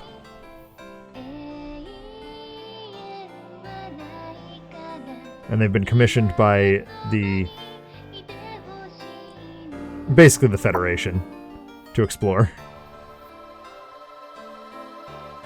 But they all have, like, ranks and jobs on the ship, which is really cool. Yeah.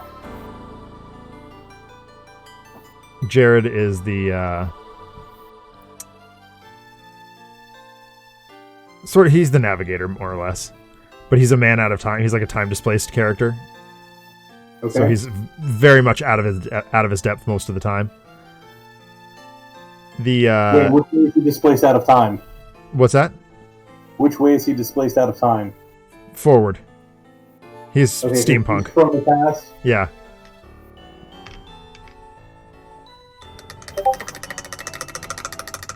Oh, I should do Hitchhiker's Guide. You're right, RPD. They have a cook, even though they don't need one. They have food synthesizers. But in the first issue, they rescued a character called Rab, R-A-B-B, L. Rouser, R-O-U-S-E-R. So his name's Rab Rouser. And his job, like his power, is to excite crowds. Okay. So like get people going and excited and over the top. He made a nuisance of himself in front of the avatar of Cain. Yes, like that Cain. Cain and Abel Cain. And Cain gave him an option. He said, either you're done, or you become you become useful in the ship somehow. And well, they have a companion now. And occasionally he's quite useful. For his agreement. Yeah.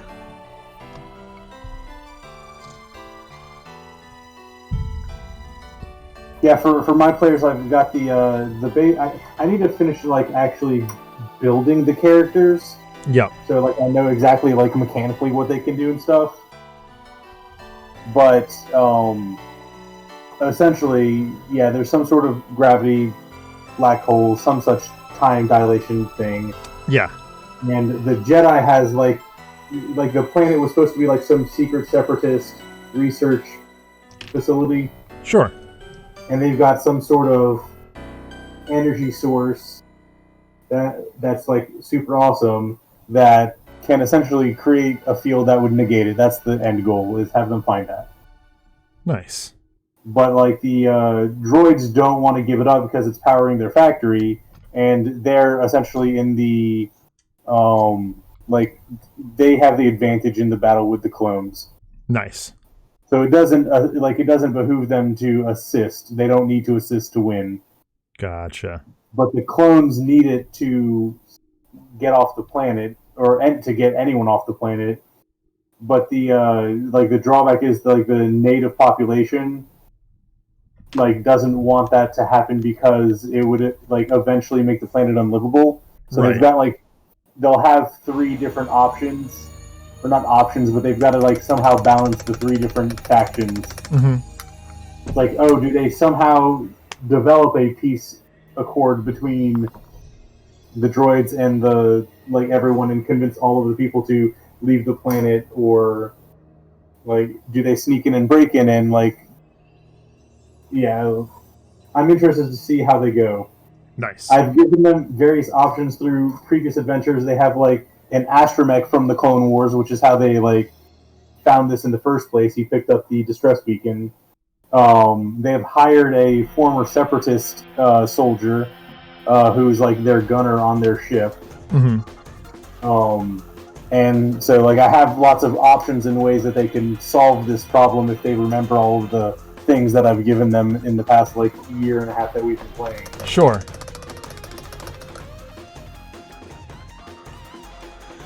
All right, I gotta do their bases, and then it's time to ink these puppies.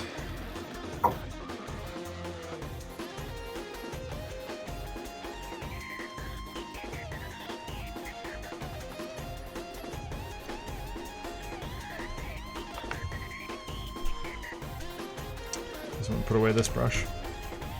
Get one that's slightly bigger.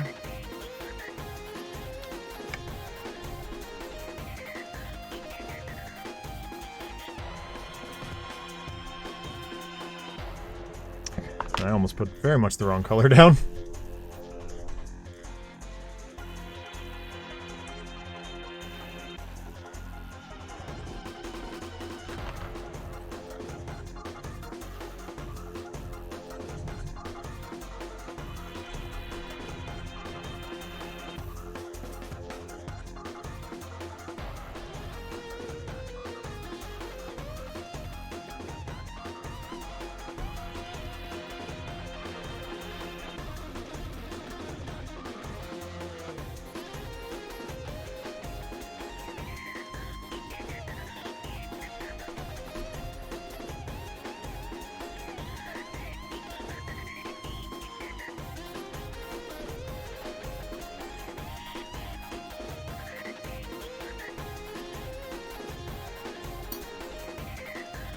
And I love how sloppy you can be when you're painting bases with the intention of inking and dry brushing over them when there's something like asphalt.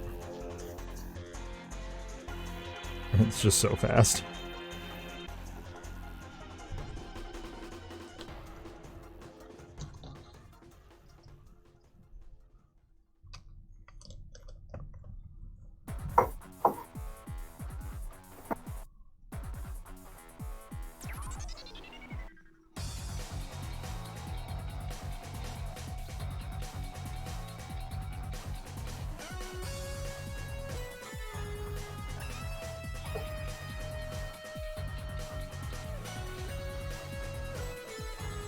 Yeah.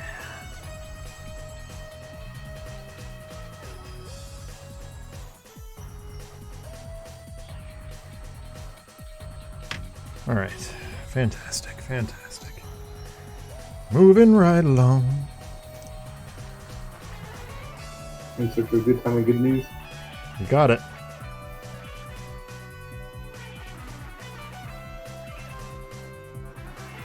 Did you see that the Muppet Show is coming to Disney Plus? I did see that.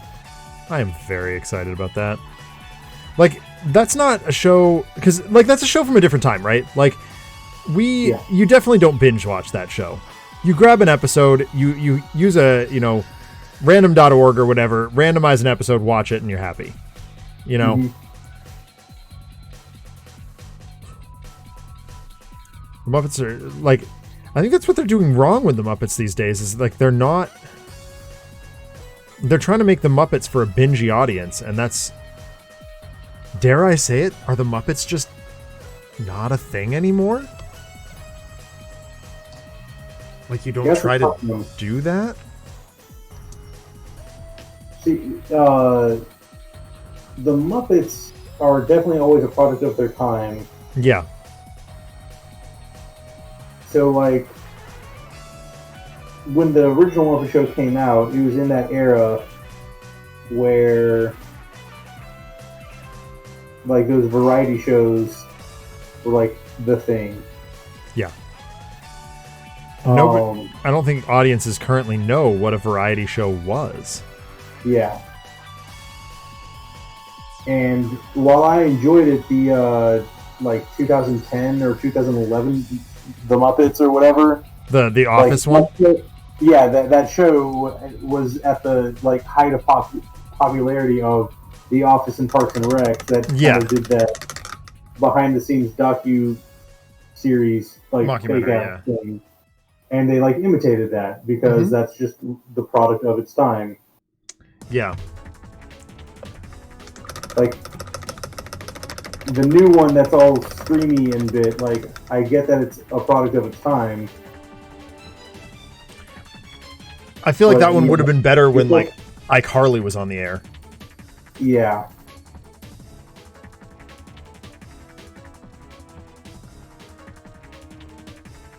And, people are all excited about, some of the books that come into the public domain and, like, are we going to get a Muppets book movie? And I'm like, no, because the excuse me, bottom line is until you can get the Muppets right in some format, oh my god, water down the wrong pipe. At least it's not paint water. Yeah, right. You shouldn't be doing the Muppets Great Gatsby or anything like that. Like, they need to find the correct formula for the Muppets. Yeah. Before they can tackle some of that property. And would I love to see the Muppets Great Gatsby? Hell yeah. But I just don't think we're there right now. Too much work to be done. All right. I was right. I do need more flesh shade. Oops. Oh well. RPD says Muppets are reserved for classy and gentlemanly audiences. I agree. Well, that means they can't be talking to us. No!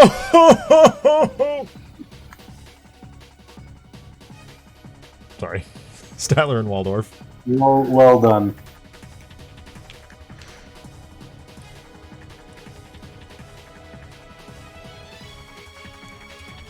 Statler and Waldorf are some of my favorite Muppets, and they will always be.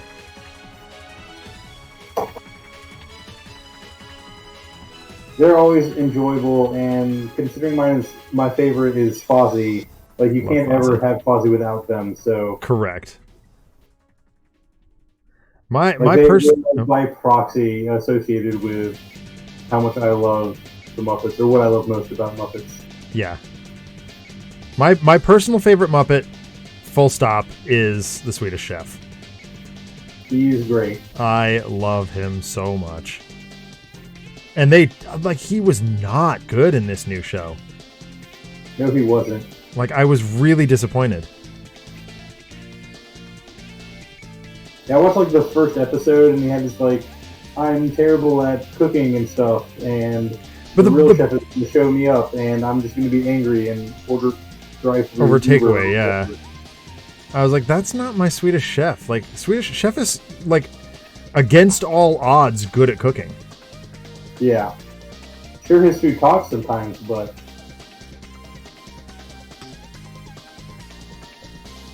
This guy's starting to look like Billy Idol. I wonder if I lean into that. Like I did with Fry Guy last week. don't you mean he looks like Spike? Yeah. Because, hey, Ian, all 5 seasons coming to the Mouse Overlord streaming service. Yeah, that's what we were just talking about. We are very excited about that. What's your favorite episode of The Muppet Show? No, I don't know. I'd be hard pressed to not say the like Star Wars Mark Hamill episode. That one's really good. That's definitely top 3 for me. Vincent Price is pretty solid. Yep. And the Alice Cooper one. Dude, we are absolutely on the same page. Those are my top 3 right there. Okay.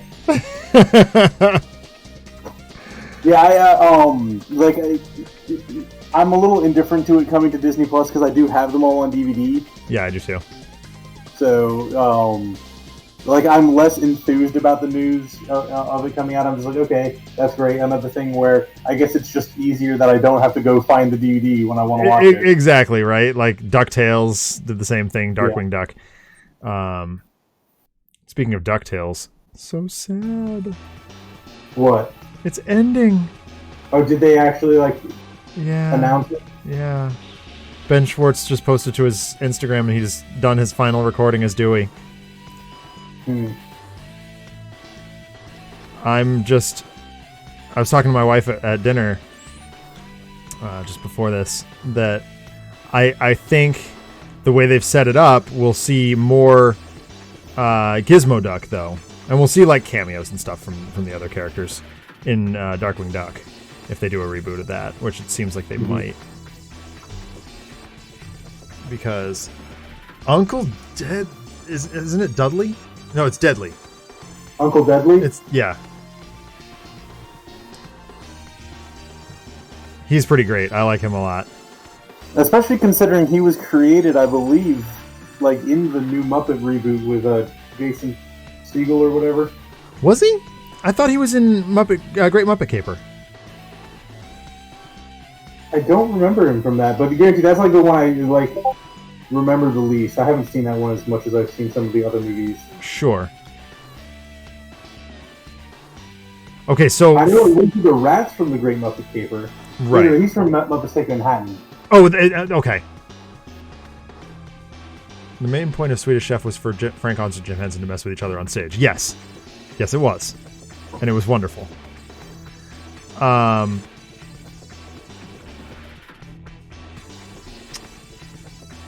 So favorite Muppet movie?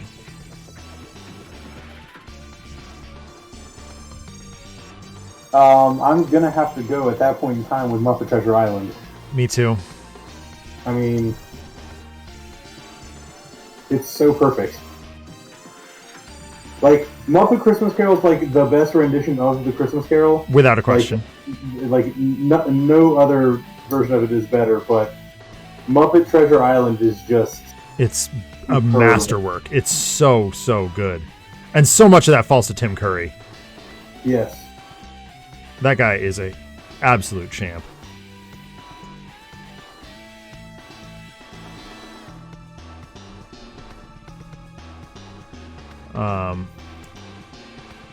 I will always love the original Muppet movie. Like, it is so, so, so good. It's got some beautiful songs. Yeah. Goofy stuff. Cameos galore. But yeah, I agree with you. I think Muppet Treasure Island is my favorite. I'm the new Muppets, or like the first of the two new Muppets, where like they introduced Walter. Yeah. That one was pretty solid for like a sudden reboot. I agree. I enjoyed that one. The Muppets Most Wanted was kind of garbage. Yeah. I love the fact that they also like knew that it was going to be garbage and leaned into it with the whole like opening song being about how they just keep making like sequels and other stuff. Yeah.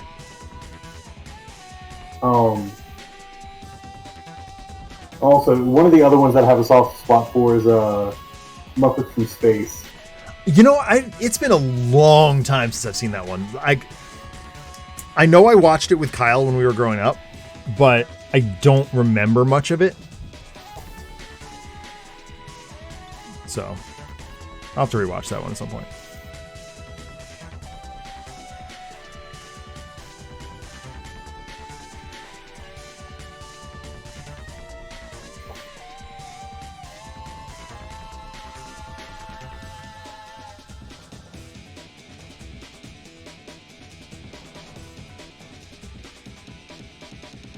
Once again, swapping to the Nuln Oil instead of the shades for the colors is making them look like they're straight out of Gotham. I'm glad we discovered this.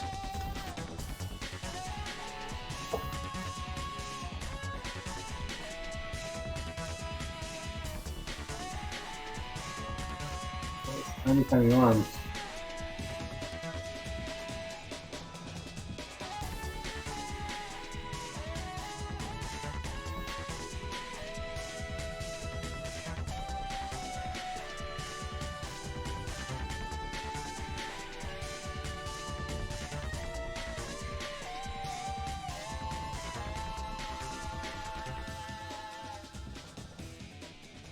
Yeah, that looks way better than it would if I'd used the purple.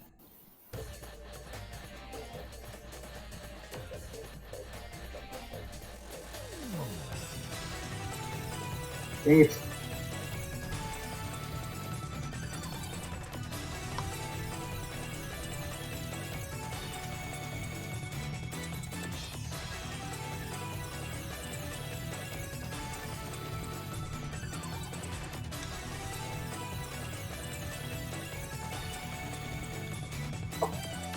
I need to soak my hands in rubbing alcohol before I go to bed. Well, good thing we have plenty of that these days. Mm-hmm.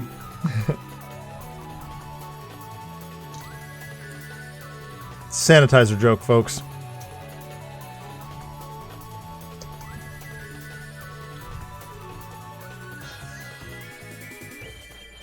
Remember that point in the pandemic where you couldn't get any hand sanitizer? At the beginning, yeah.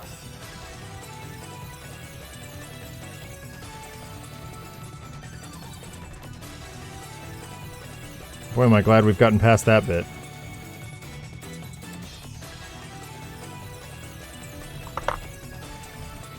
Oh my god. I'm already running out. I bought Nuln Oil. Must have been at the top of the pandemic. And I'm already running out. Must have been the Brutality minis that did it. So I used so much Nuln Oil on You this. did use a ton on that.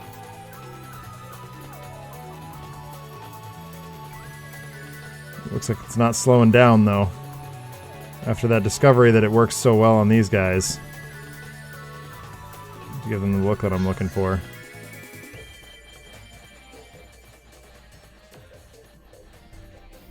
It seems like I'm just going to have to buy some more. And we got some in this week, so...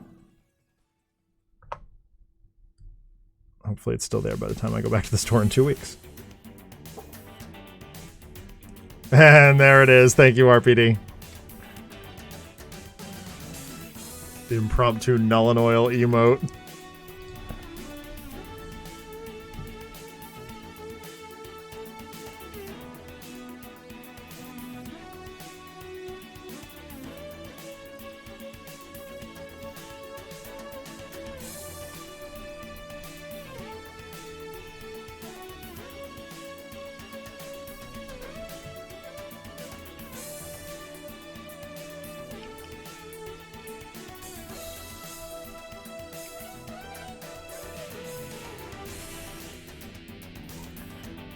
All right, man.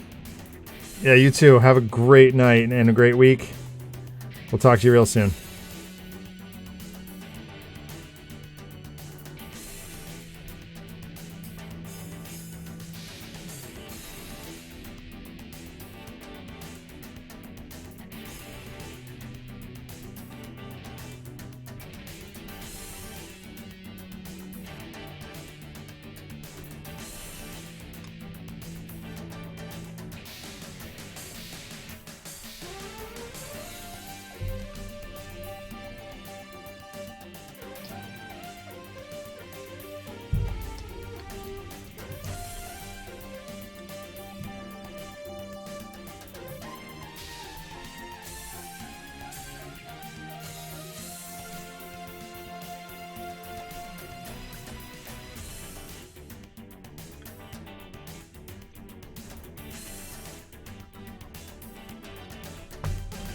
Did you ever see the Muppets short with Gordon Ramsay?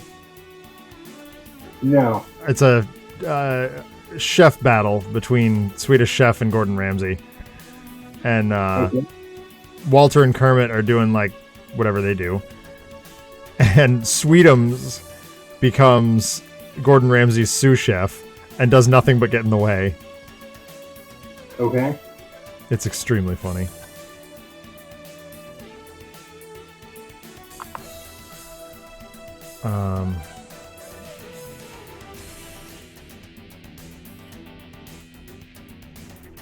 I do feel like some of the like short films that they did for the internet were really fun.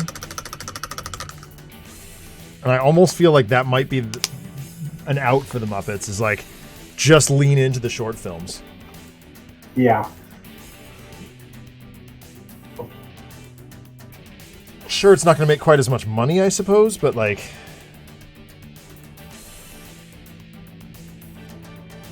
Oh, jeez.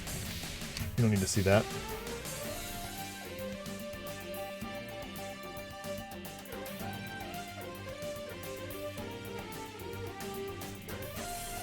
Things started flashing on my screen, and I was like, what's flashing? And I clicked it, and it overlaid right over your video. I'm like, no.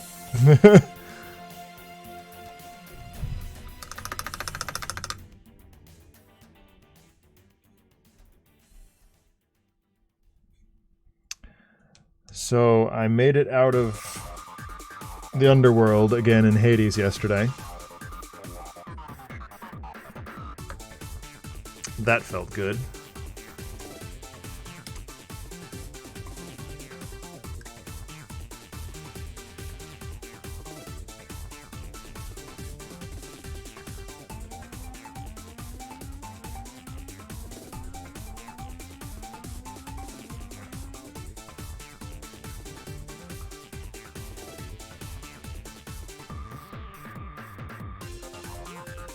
One, two, three, four, five, six, seven, 8, 9.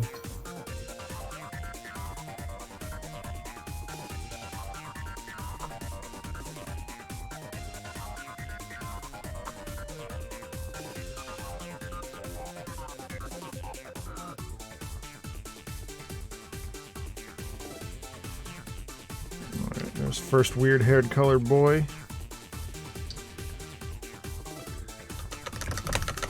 Color is next. What will I find next? I'm literally just going into my box and grabbing random shades. And that's what their hair is becoming. What's that?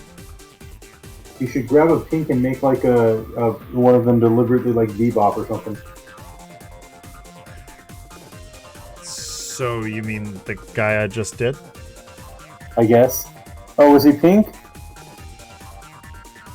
Oh, I didn't see that one. Yes. Perfect. Yep. Literally started there.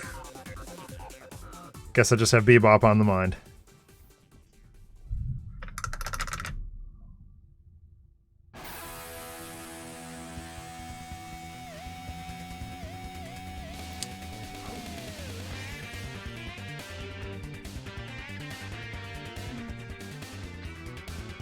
Oh, that's way too much.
Well, the green one worked really well.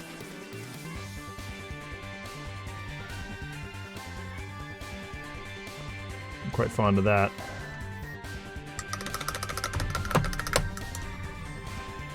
What else is down here? What's this one? That's not a shade. Alright, we'll do one orange.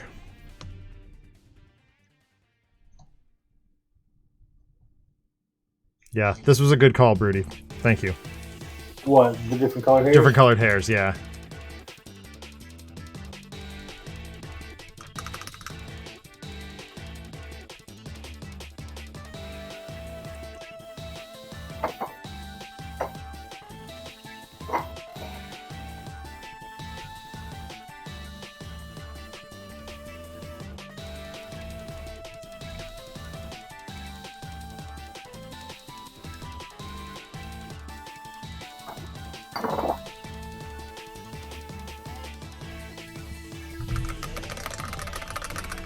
Fantastic. Which means it's Earthshade time. Time to shade some Earth. Oops. Nope. I just bonked him on the head and wiped off all the orange that I just put down. Whoops.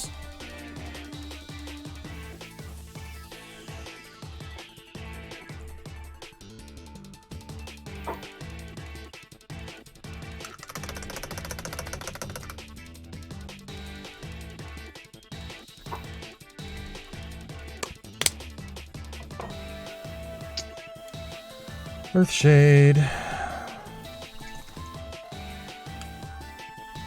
Marvel as Broody reads the instructions. Yeah, no, really boring. I'm just trying to figure out how this,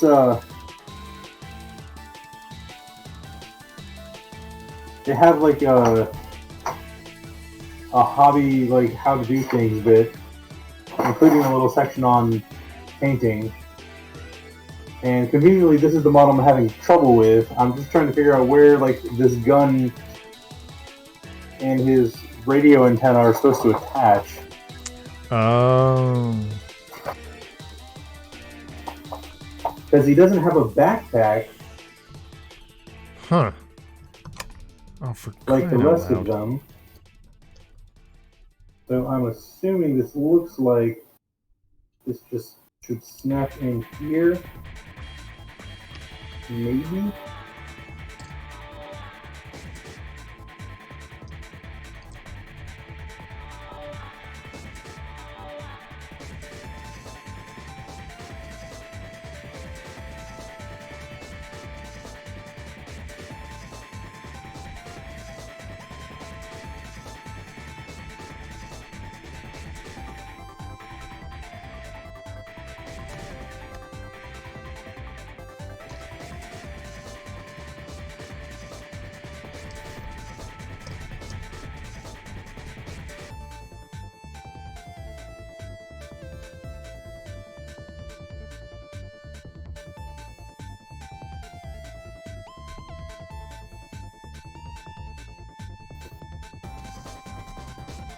I'm dropping pieces.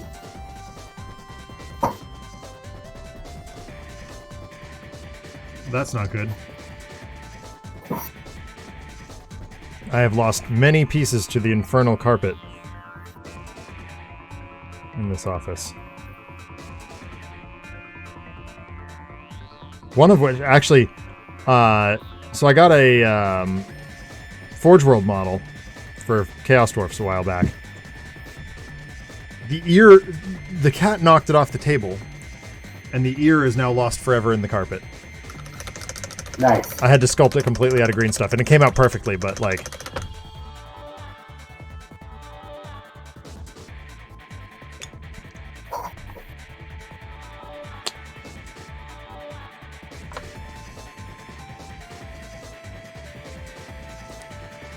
Alright, I'm gonna look away for just a second while these dry.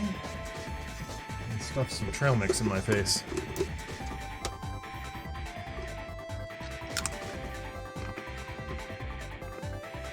My trail mix, I pretty much just mean dried bananas. That's pretty much all that's left.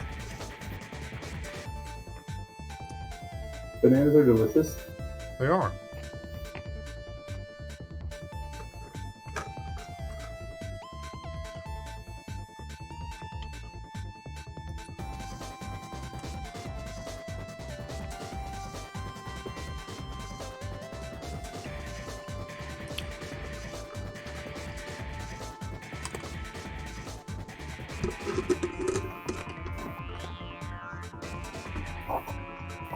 But yeah, I've recently discovered that the local grocery store sells like 30-ounce containers of trail mix.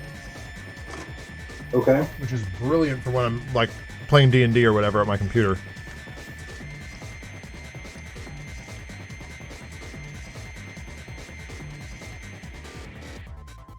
Yeah, it can keep you snacking for a while.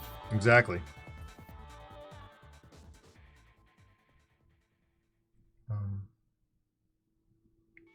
Nuts and bolts.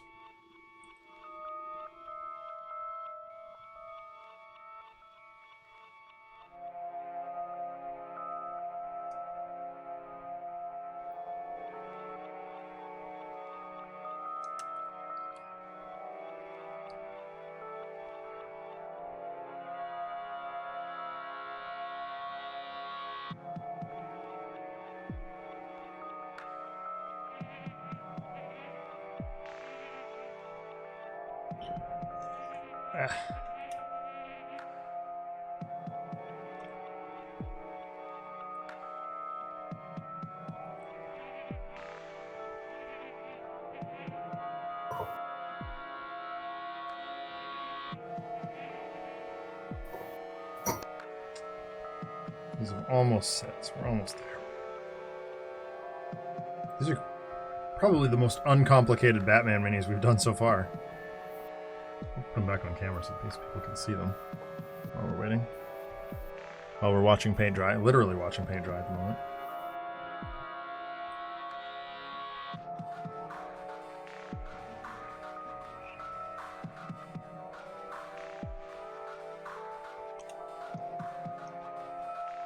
You finished your build from last week? My god, it's so much better to use the actual book. Yeah, right? Like, oh my goodness. The actual books make it so much easier.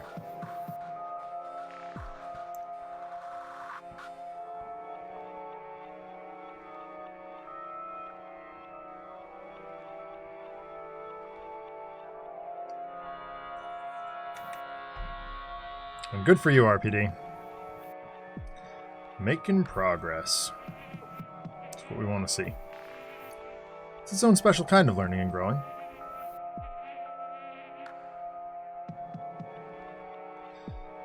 In some ways. Over here first.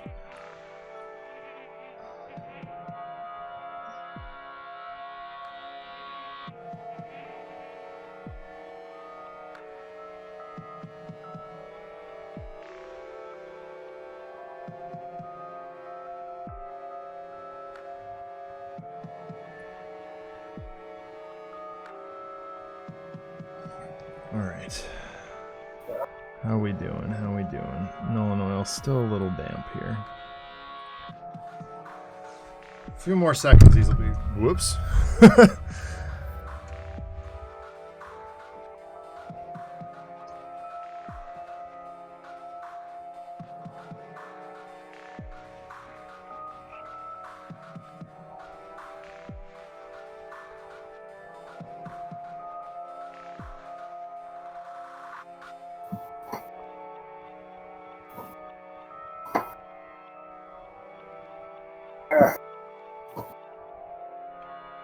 Did you figure out where that antenna thing went?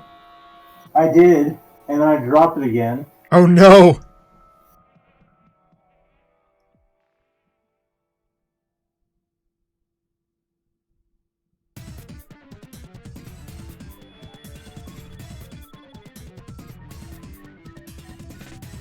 Not in my chair.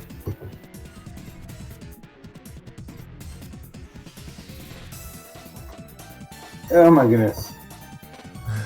This model.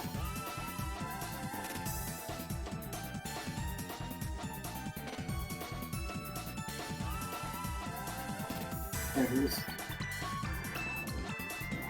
Look for the shadow.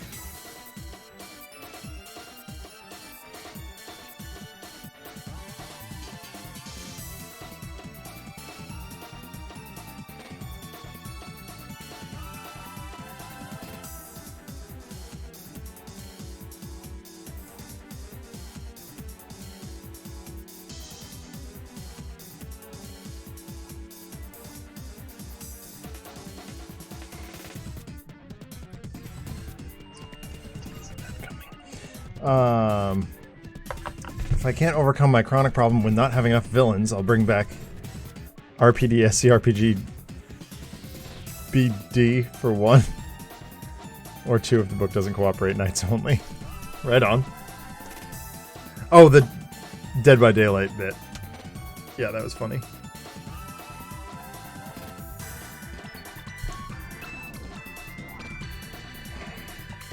All right.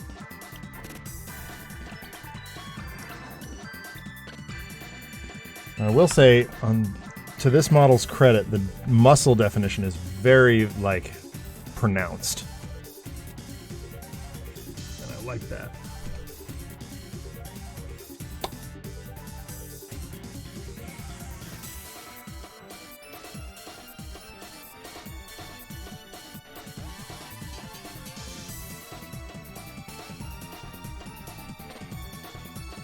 Everything about this model has fallen apart like 8 times. Oh no. I think I'm getting it though. Get there.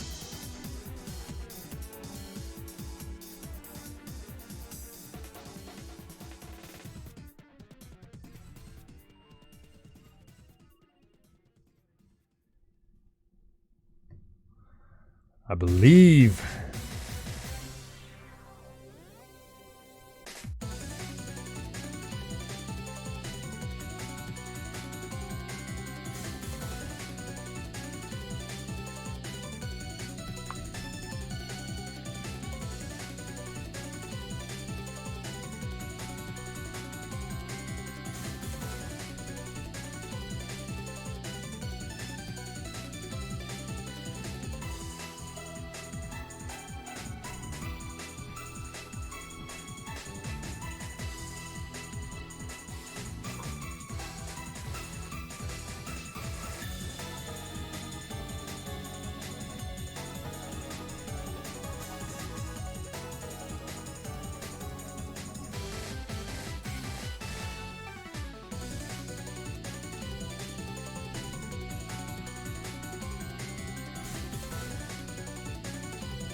Ah, finally. Yay! Droid.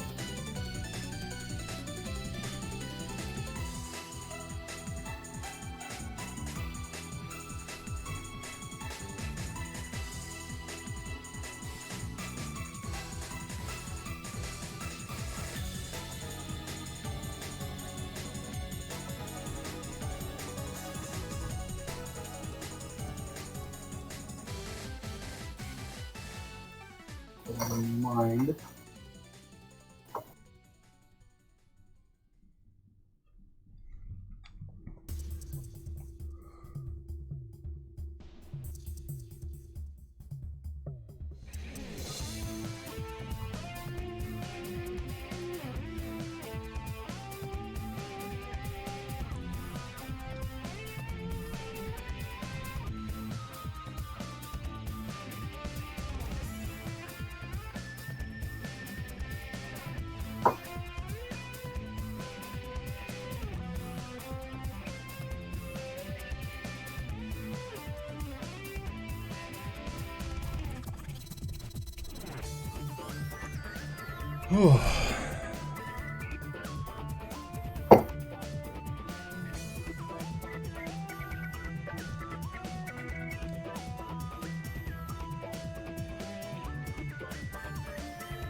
When your paint starts to stick, rinse your brush. Mm-hmm. Advice I need to get better at following. Sometimes I'll just try to like push through it, and that invariably ends in madness.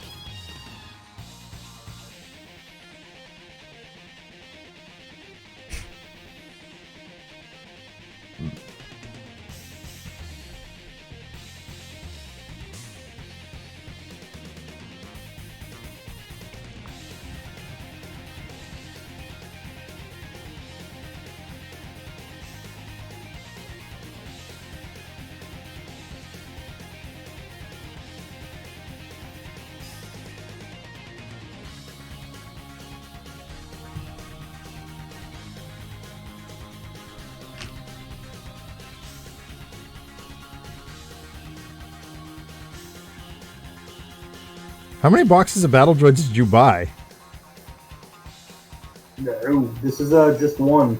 Oh my god. So, The core set comes with 2 squads of battle droids. uh-huh. And each squad has 9 figures, it looks like. Oh my god.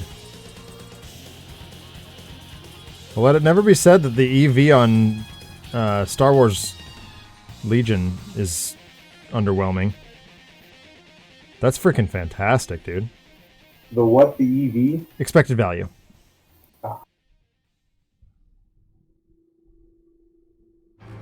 Yeah, it looks like there are, like, the squad of clones is 7, and the squad of battle droids is 9.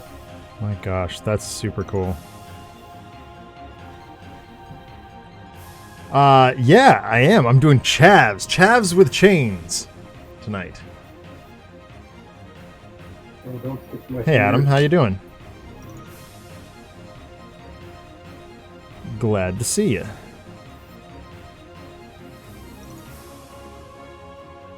I hope Ness is having a wonderful, wonderful birthday.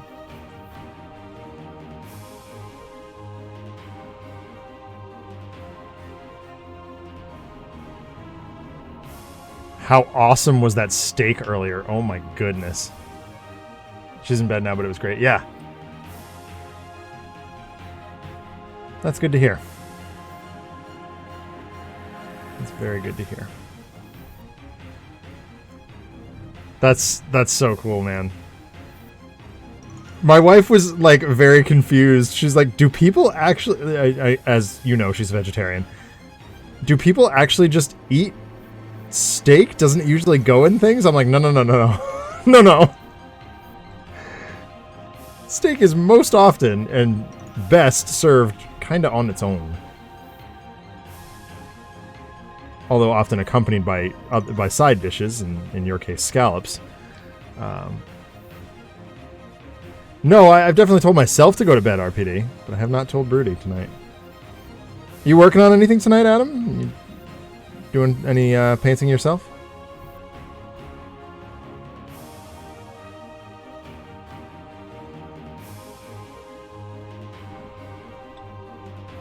New stickers. Oh, very cool. Exciting. Oh, I can't wait to see. I when you dropped the Meg sticker, I was like, I think I need to start stickering my new Stratocaster case. So I might be hitting you up for some stickers pretty soon.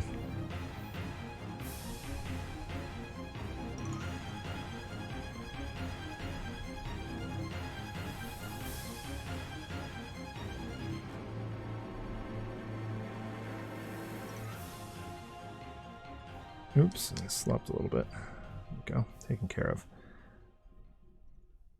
Oh my goodness, this guy's coming out so much better than I thought.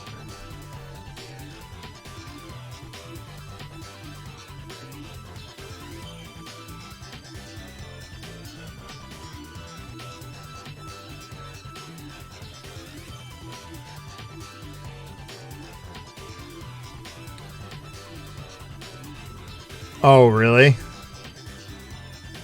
Well, I guess day made then, yeah?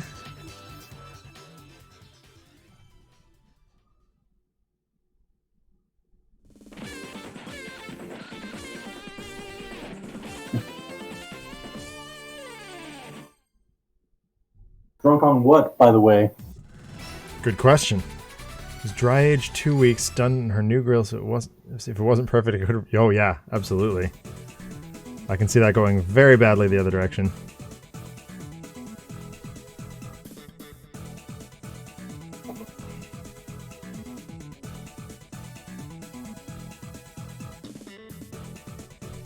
Took an hour to cook.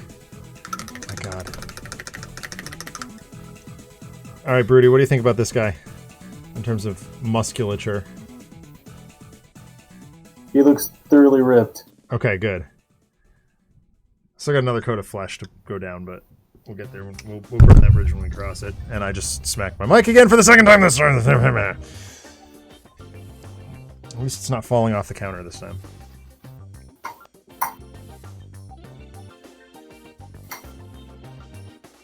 Okay.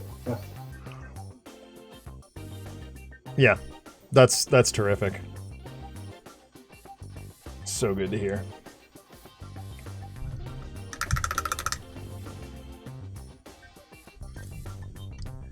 You know, like I said on Discord, though, like, for all the mock complaining that I do about the vegetarian decision of this household, we've learned a lot about interesting foods that taste really good.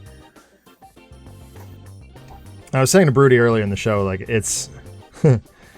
not all of it is as healthy as we thought it might be when Katie started the vegetarian thing. She's also been less vegetarian lately. She started eating, like, I think, fish and stuff again. which is great for me because I love tuna. This Learning is and great. growing. There you go, RPD. Oh, because yeah. For a multitude of reasons there.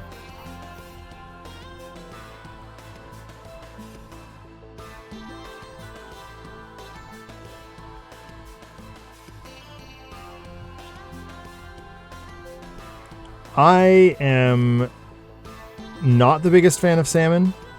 The reason being my mom prepared it the same way every single time she got it. And my brother loved it. But it was like this overcooked grilled method that she would use. And it was just like, no. Do not want. I like salmon a lot, but I would be interested to hear that conversation, Adam, to have that conversation.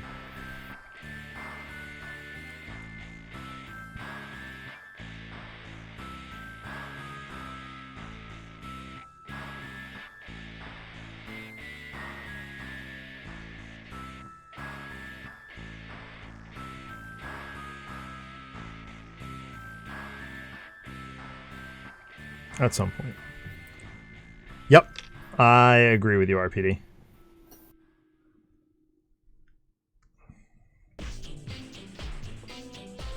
Again, it's not that I don't appreciate salmon. It was not prepared. For all that my mom is an amazing cook. Yes, salmon grilled with the skin on is amazing, absolutely. But she always took the skin off.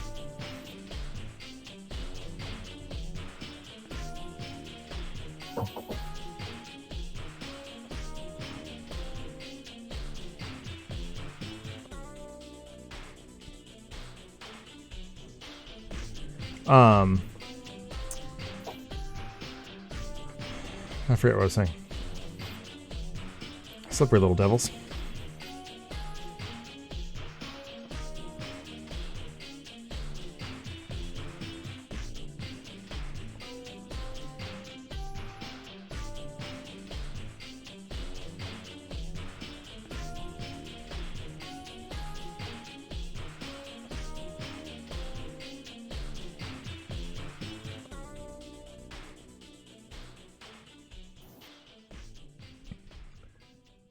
Yeah, Pacific salmon is way better than Atlantic salmon, by the way.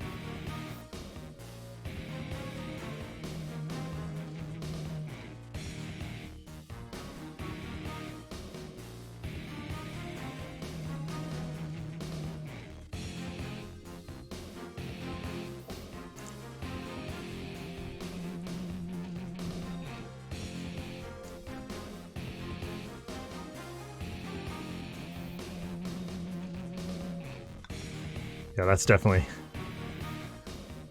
I mean, I shouldn't say much, because New Hampshire, we're pretty spoiled for seafood availability. But the problem is I'm allergic to most of it, so that doesn't help either. that's so fun. No.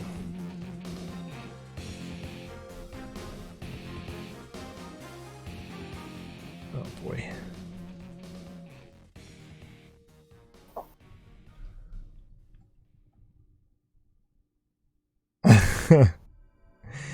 RPD is making reference to the fact that I was playing the Hivebusters DLC to Gears of War. There it is. There it is.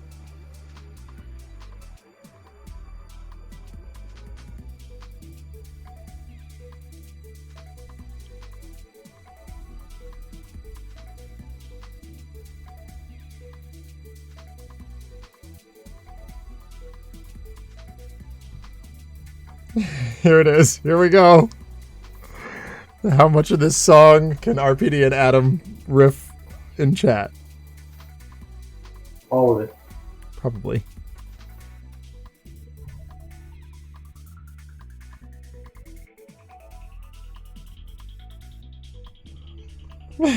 Here we go. This is funny.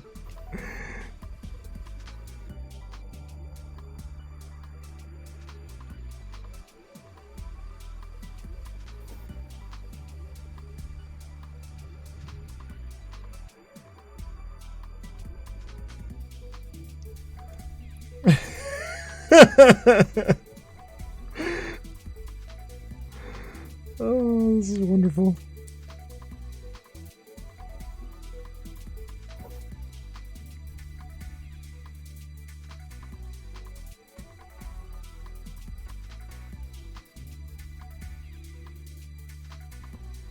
Oh, you know what I gotta decide, Broody?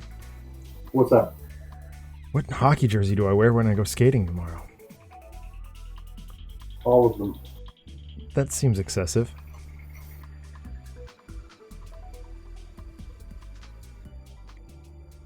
Part of me wants to go with the brand new one, the Charlie Conway. That's a very good choice. Right?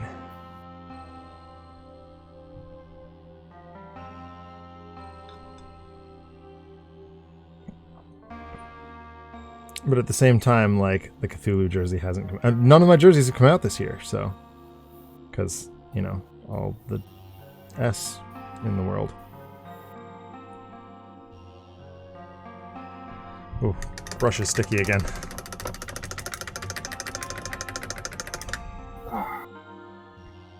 Stay on that blue spot. Stay on target.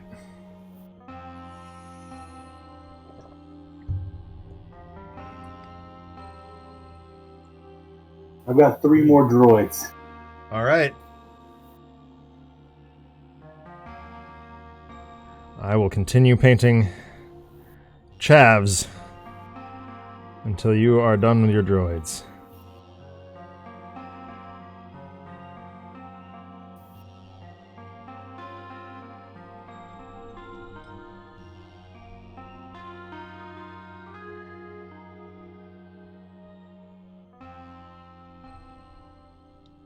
Especially because I realized I just missed a whole half of this guy's head. That seems important. Yeah.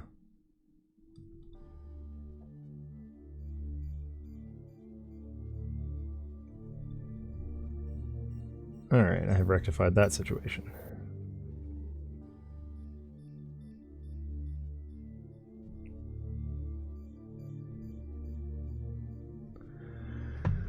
Two down for that coat.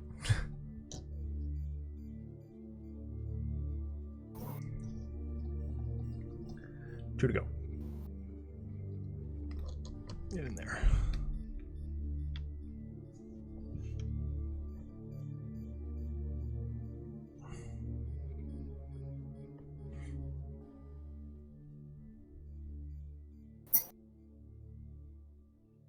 Painting around muscles is such a nuisance.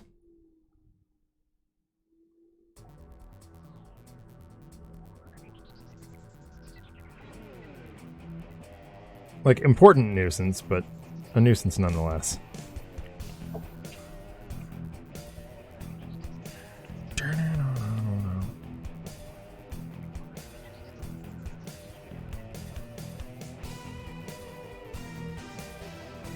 So much Roger. Yeah, right? Oh my god.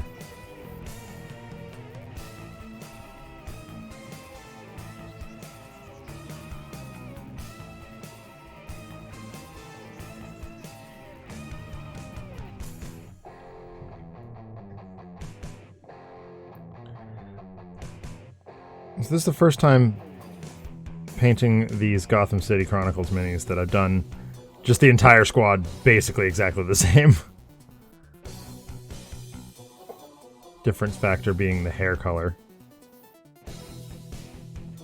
And I'm okay with it. I've only got a couple more squads of mooks to do. And then on to the fun stuff. Then on to the fun stuff. I figure we get the drudgery work out of the way. And then we can start painting some characters.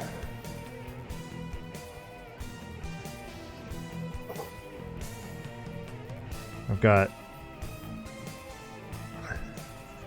inmates, hazmat thugs, a couple of various gang members,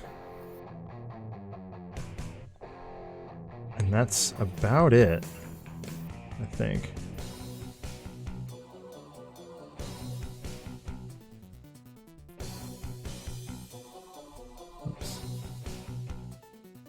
stick these mini nuts my thumbs.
Not super concerned with slopping flesh color on the purple because I'm going to be going over that with a dry brush anyway.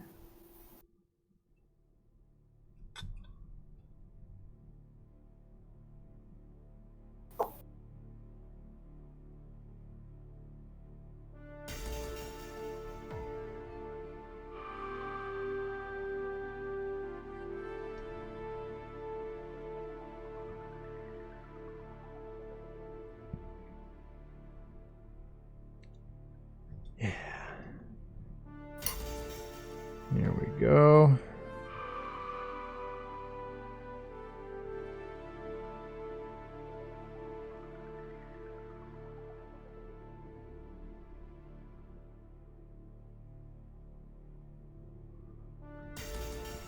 Man, these dudes look intense.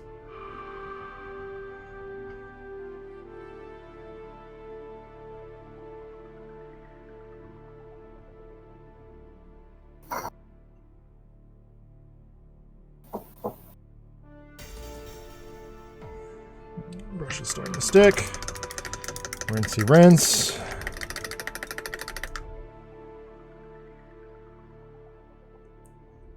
What?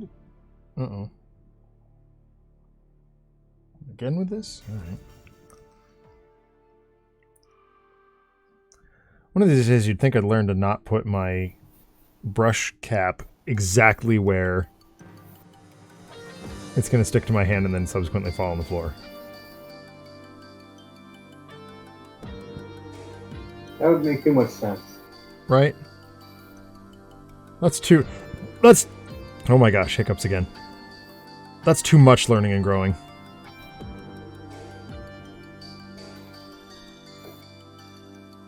So that was a great game of Buffy last night, by the way. Oh my god, right? I was worried for a bit, and we got really close to getting completely messed over. Yeah. And of course, Bonzi buddy Reynolds over there wanted to push our luck even further. Like, no. No, don't do that. I was a little on that camp too. That's fair. I mean, it was a legitimate strategy. Like, we definitely could have done it, but... Yeah. I don't necessarily seeing it as pushing our luck as if we went for broke and, like, failed one of the event checks or something, and then all of a sudden we were, like, behind the 8 ball because we didn't, like, try to plan ahead, or... Which is why, like, I stayed on the Summer Twisted instead of, like, start healing. Yeah. Because, like, we had 3 wounds away and lots of things coming our way. Yep. We were definitely in a position. But no, I was happy with the result. It was fun. I mean, it's like I say at the end of every one of these shows, it's always a pleasure hanging out with everybody, and it's... You know, people ask me all the time, like, what how has my life changed in the last year? And I'm like, mostly for the better. Like, I get to see people or get to hang out with people who I normally see like once a year, maybe, on the regular. Yeah. Sure, it's long distance and over a Discord call, but like, we're still doing the things we love to do together. We're finding a way. And a lot of people are not able to say that.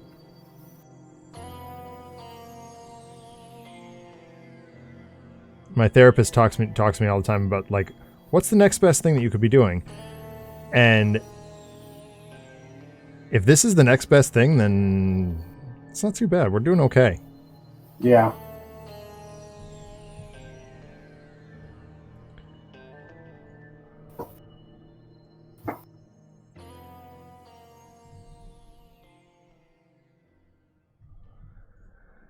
Yeah, I consider myself quite fortunate that, like,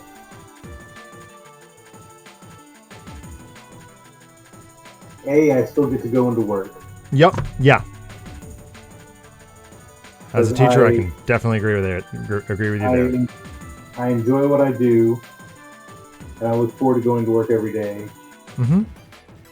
And the working from home, like, bits that I had to do for, like, the month, actually more like 3 months, was, like, driving me crazy. Mm-hmm. And even that was just, like, I was going in once every 3 days. Right. We were, like, shifting who was doing stuff. But, like, staying at home was just, no. I also consider myself fortunate that essentially out of my normal gaming group that, like, meets fairly regularly in person, like, we run various RPGs and we just switch around who's the GM, etc. stuff. And so, like, we essentially came in a nice little pod where it's like we could still meet on the regular because we were either working from home or, like, we were the only ones that we were socializing with. Right. Like, I didn't really have too much change, so Yeah. I'm very fortunate that that's how it worked out for me. Yeah, we potted up with my sister, and so we see them. But yeah, that's pretty much the only people. And we were saying the other day, like, it's kind of the people who we want to see the most of. Mm-hmm. And, like, I know a lot of people in relationships of one kind or another have kind of, like, fallen apart and all that. Katie and I have become stronger, like, because, you know, we get more time together, if anything. We just have to remember to budget it for each other. Because, like, you know, and not be upset if we miss something. Like, if Katie misses a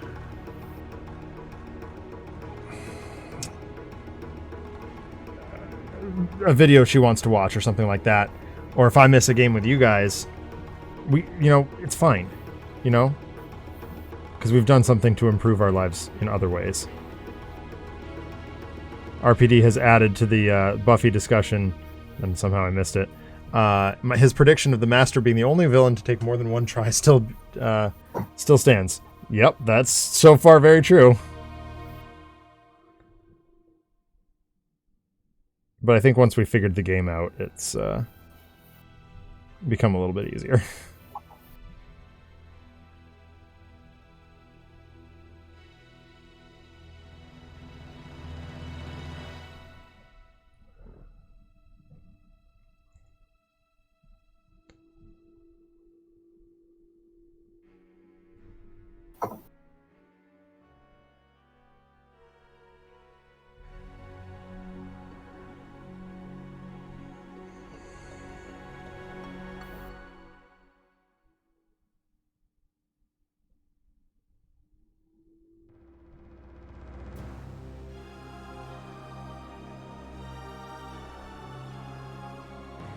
Okay, it's the final droid.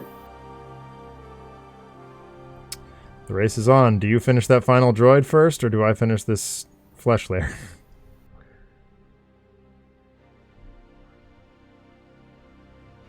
I've been about as fortunate in terms of my world not being rocked as I think one could possibly get. Yeah, that's true. RPD. I mean, you've... But also Denmark's handling it a lot better than the United States. For a myriad of reasons. I heard an interview with a guy from Iceland the other day. And they literally had a special election to appoint people to be in charge of making rules for all this. And I'm like, that's a cool idea.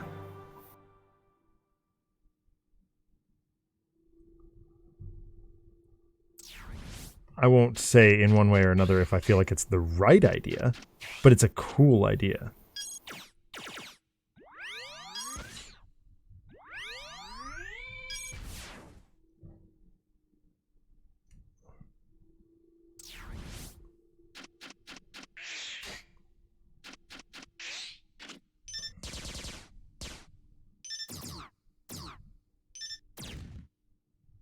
Oops, get out of here.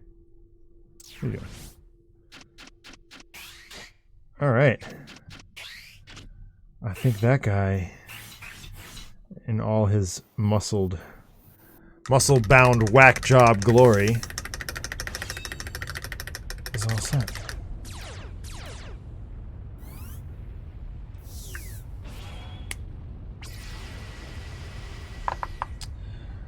I think the only thing left to do on these boys is dry brush them.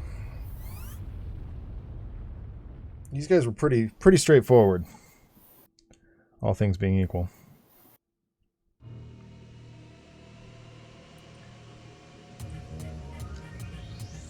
How's that droid coming, Broody? His legs are on. His legs are on. He has legs.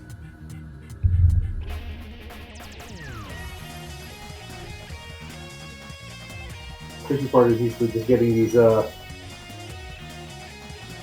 arms and the guns.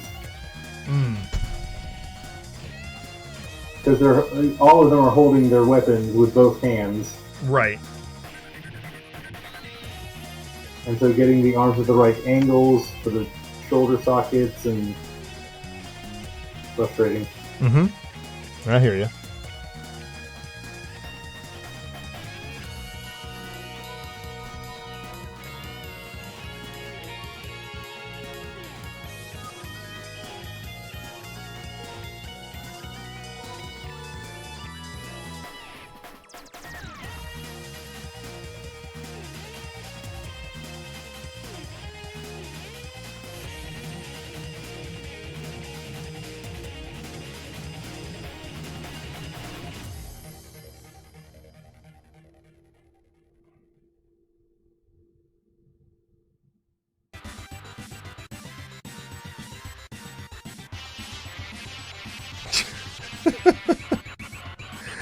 Oh, 4Gs.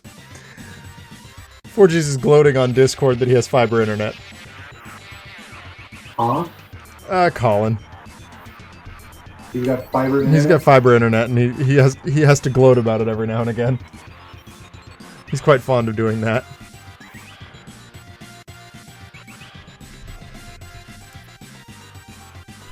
I don't know why I shook that. It's a dry brush. Paint.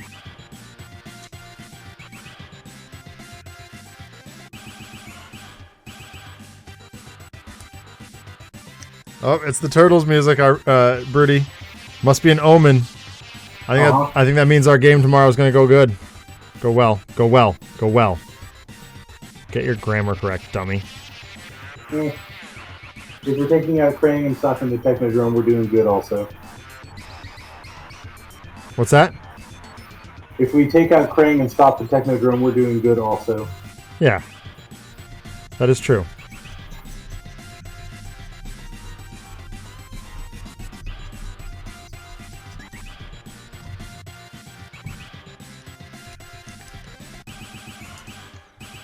Technodrome is one of the songs in this recording, too. And that is the final Roger. All right. I just did a proof of concept on feet and basing here for this duder. He looks pretty good. I'm pretty happy with him. So that leaves for me, I've got 4 Droidicas out of this core set. Right on. So I think we've just hit the 3-hour mark. Dang it. We can keep going if you want, and you can build those Droidicas, or we can call it. Nah, I'm good calling it at this point in time. Me too, to be perfectly honest. Well, that was a very full night. Thank you all for hanging out with us. That was very fun. We will be back here in 1 week, working some more. I've got inmates to do. They're gonna be fun. I'm actually really excited about the inmates. They kind of look like Jim Gordon meets Freddie Mercury, so I'm really excited to do some wacky things with them. Anyway. I am off tomorrow night on the Handelabra channel, but I will be around for This Is Difficult over on the Ryugami-san channel, 9 o'clock Eastern Time. Join us for that. I'll be talking about Jay and Silent Bob Mall Brawl. I will be back here Thursday for sure, possibly some other times throughout the week. I don't know, but definitely to play some Batman Arkham Asylum. Broody, it's always a pleasure hanging out with you, my dude, and I can't wait to do this again next week. Have a good night, everybody. Thank you as well. Have a good night, everybody. Bye. Bye.